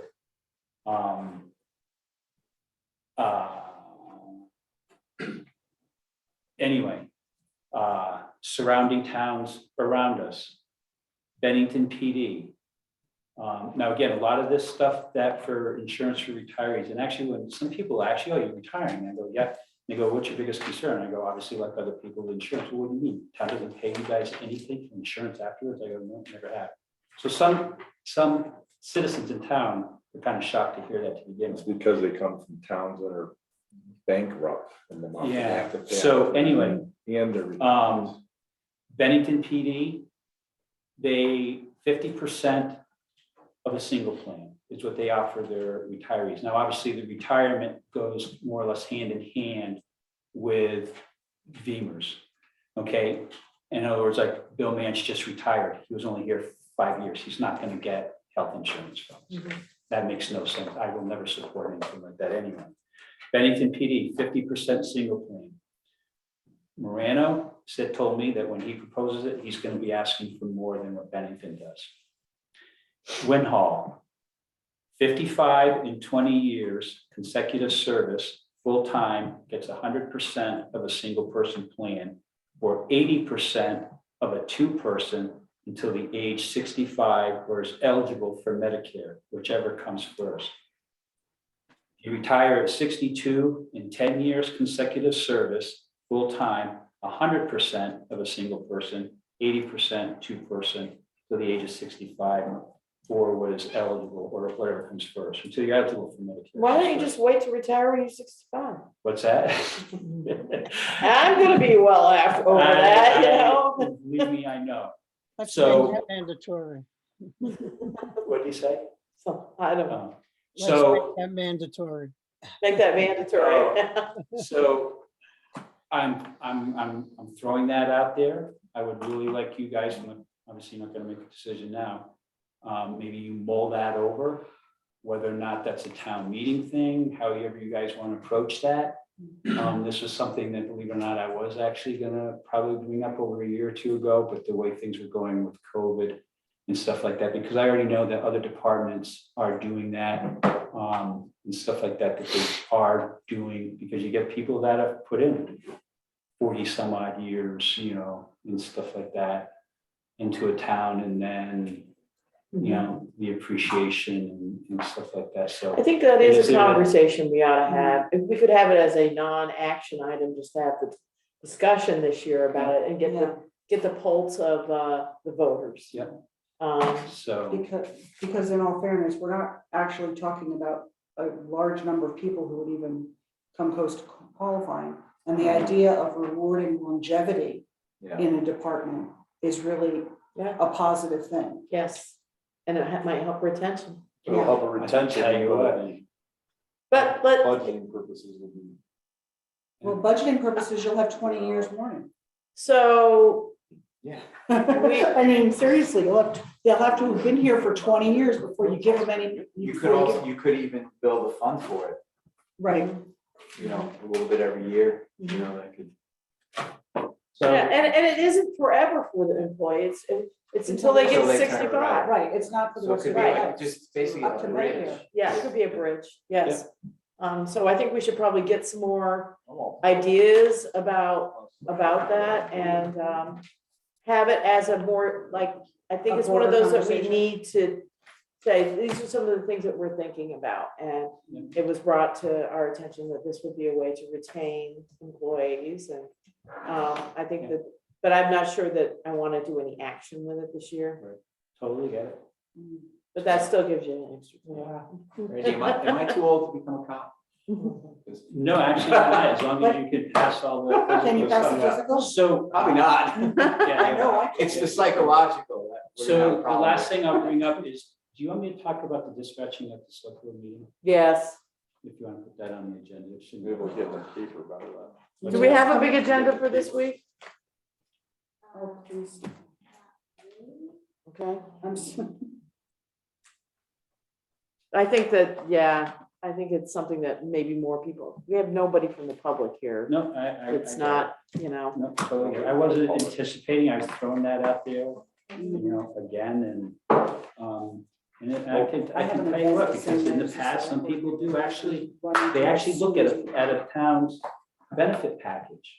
That I can tell you, when people apply, they do want to know what a benefit package is, mhm. and course they seeing that do. is one of the things, yeah. Jeanette, Thank you guys, for Thank getting you. it, but what really quick and really, right? Jeanette, look, I'm done in 10 minutes. so, damn good, Randy, damn good. Jeanette's like, Yeah. "Ooh, So, nice job." does anybody on the board want to have a discussion about a mask ordinance in Dover on Tuesday night? Let me know if you do, because I can bring some stuff that's needed. So with the chiefs, and there's some emails going around, right? And just so It's I on do- Wilmington's agenda, and I'm perfectly fine at this point letting I- Wilmington blaze a trail and see what they do. Let them do whatever. Okay, so we will not expect that on our agenda for I mean, this. and I've seen, Brattleboro has it, right? Yep. You can go into any store in Brattleboro and people don't have masks on, so it's like. As the governor says, those who want a mask are masking now, and those who don't want a mask still don't mask. Right. And then they had this big thing, did you see the city council in Burlington No. the other night? Oh, they had 50 people show up obnoxious and unmasked, even though their buildings are mask required, threw money at the city council members. And one of the city council members said she went into the meeting kind of on the fence on it by their activities, by their belligerentness, by the way that they didn't conduct themselves, because they're like, oh, well, you know, people let people self-police. She's like, I'm voting for this thing now. So I just throw this out in case you don't know, there are 2 mask policies that VLCT has put out. And they are including, and that's one of the things that Burlington is doing, is that now that, and I don't even want to say this, I don't, because I don't want our department to do this, and you guys tell us to do this. There are now that you can actually fine people for doing that. You can, So, yes. yes, You yes, can find them for basically. not wearing masks. Yes. Yes. In a meeting. But Oh, in a there's also meeting. police departments that are just saying, we're not doing this, we're How not do we do enforcing that? this. And some police departments are going, we're not doing it. It's the bigger ones, it's a health issue, the health department can deal with it, because now they can issue the tickets. Citation. I So it's a completely mess. support any business. I know the Dover Free Library is mask only. Church is mask only. Mhm. Obviously, the movers mask, I mean, that's federally mandated, but in Mount Snow is going to be mask only. So I completely support any business making that. I'm not prepared to say that Jeanette and Andy have to wear a mask while they're sitting in the office together. Maybe they do want to wear masks. You know, Jen, anything that Jeanette you see, may around we it. talk about it. No, so the way that you could find people, because the select board would actually have to make an ordinance.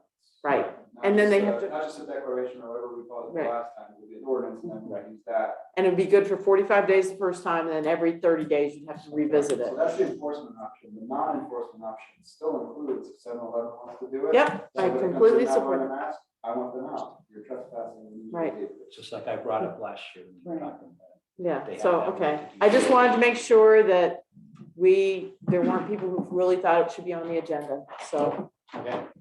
Hold on, we have warrants, I signed it. Okay, question first, Jeanette. Well, we haven't voted on them yet. On the appropriation.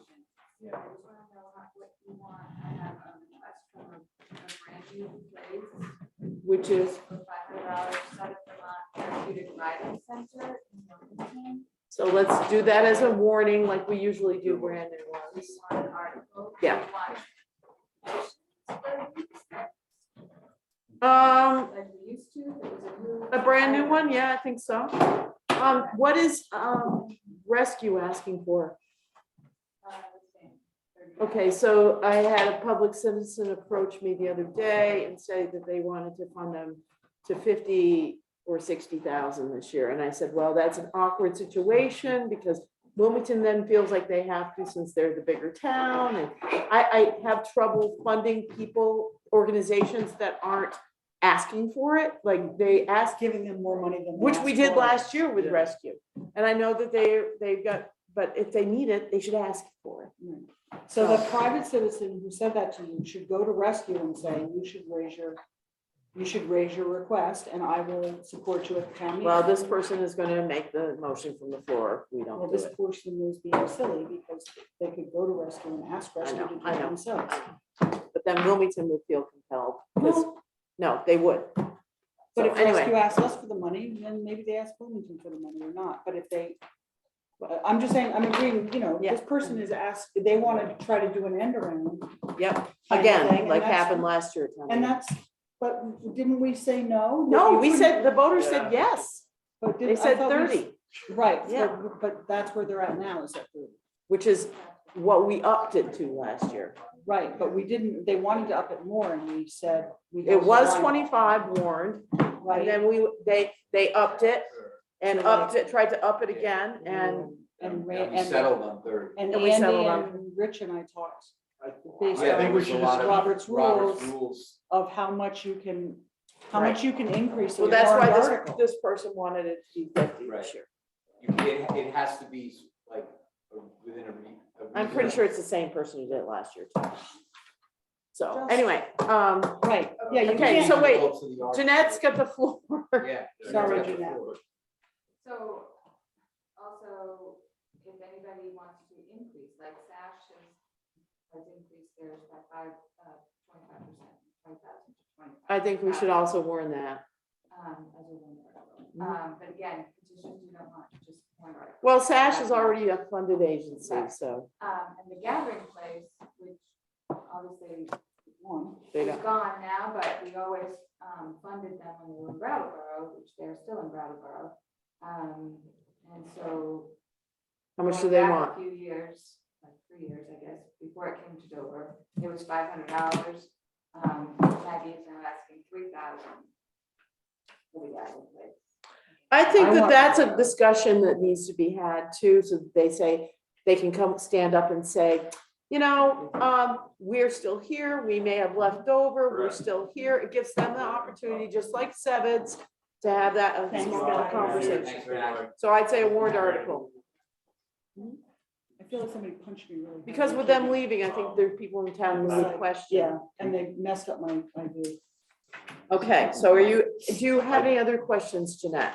No, just the one. Okay, so now we need to approve the warrants. What was the dollar? I'm getting the agenda back out, because I forgot it. I move to approve the warrants in the amount that Jeanette just said. Second. Any discussion on the warrants? No, sir. All in favor? I- Aye. I abstain, I was not there. Lasers. Oh, right. My You kidney still feeling stones. terrible? Well, I feel like somebody punched me in the kidney. Do we have an executive session for next week?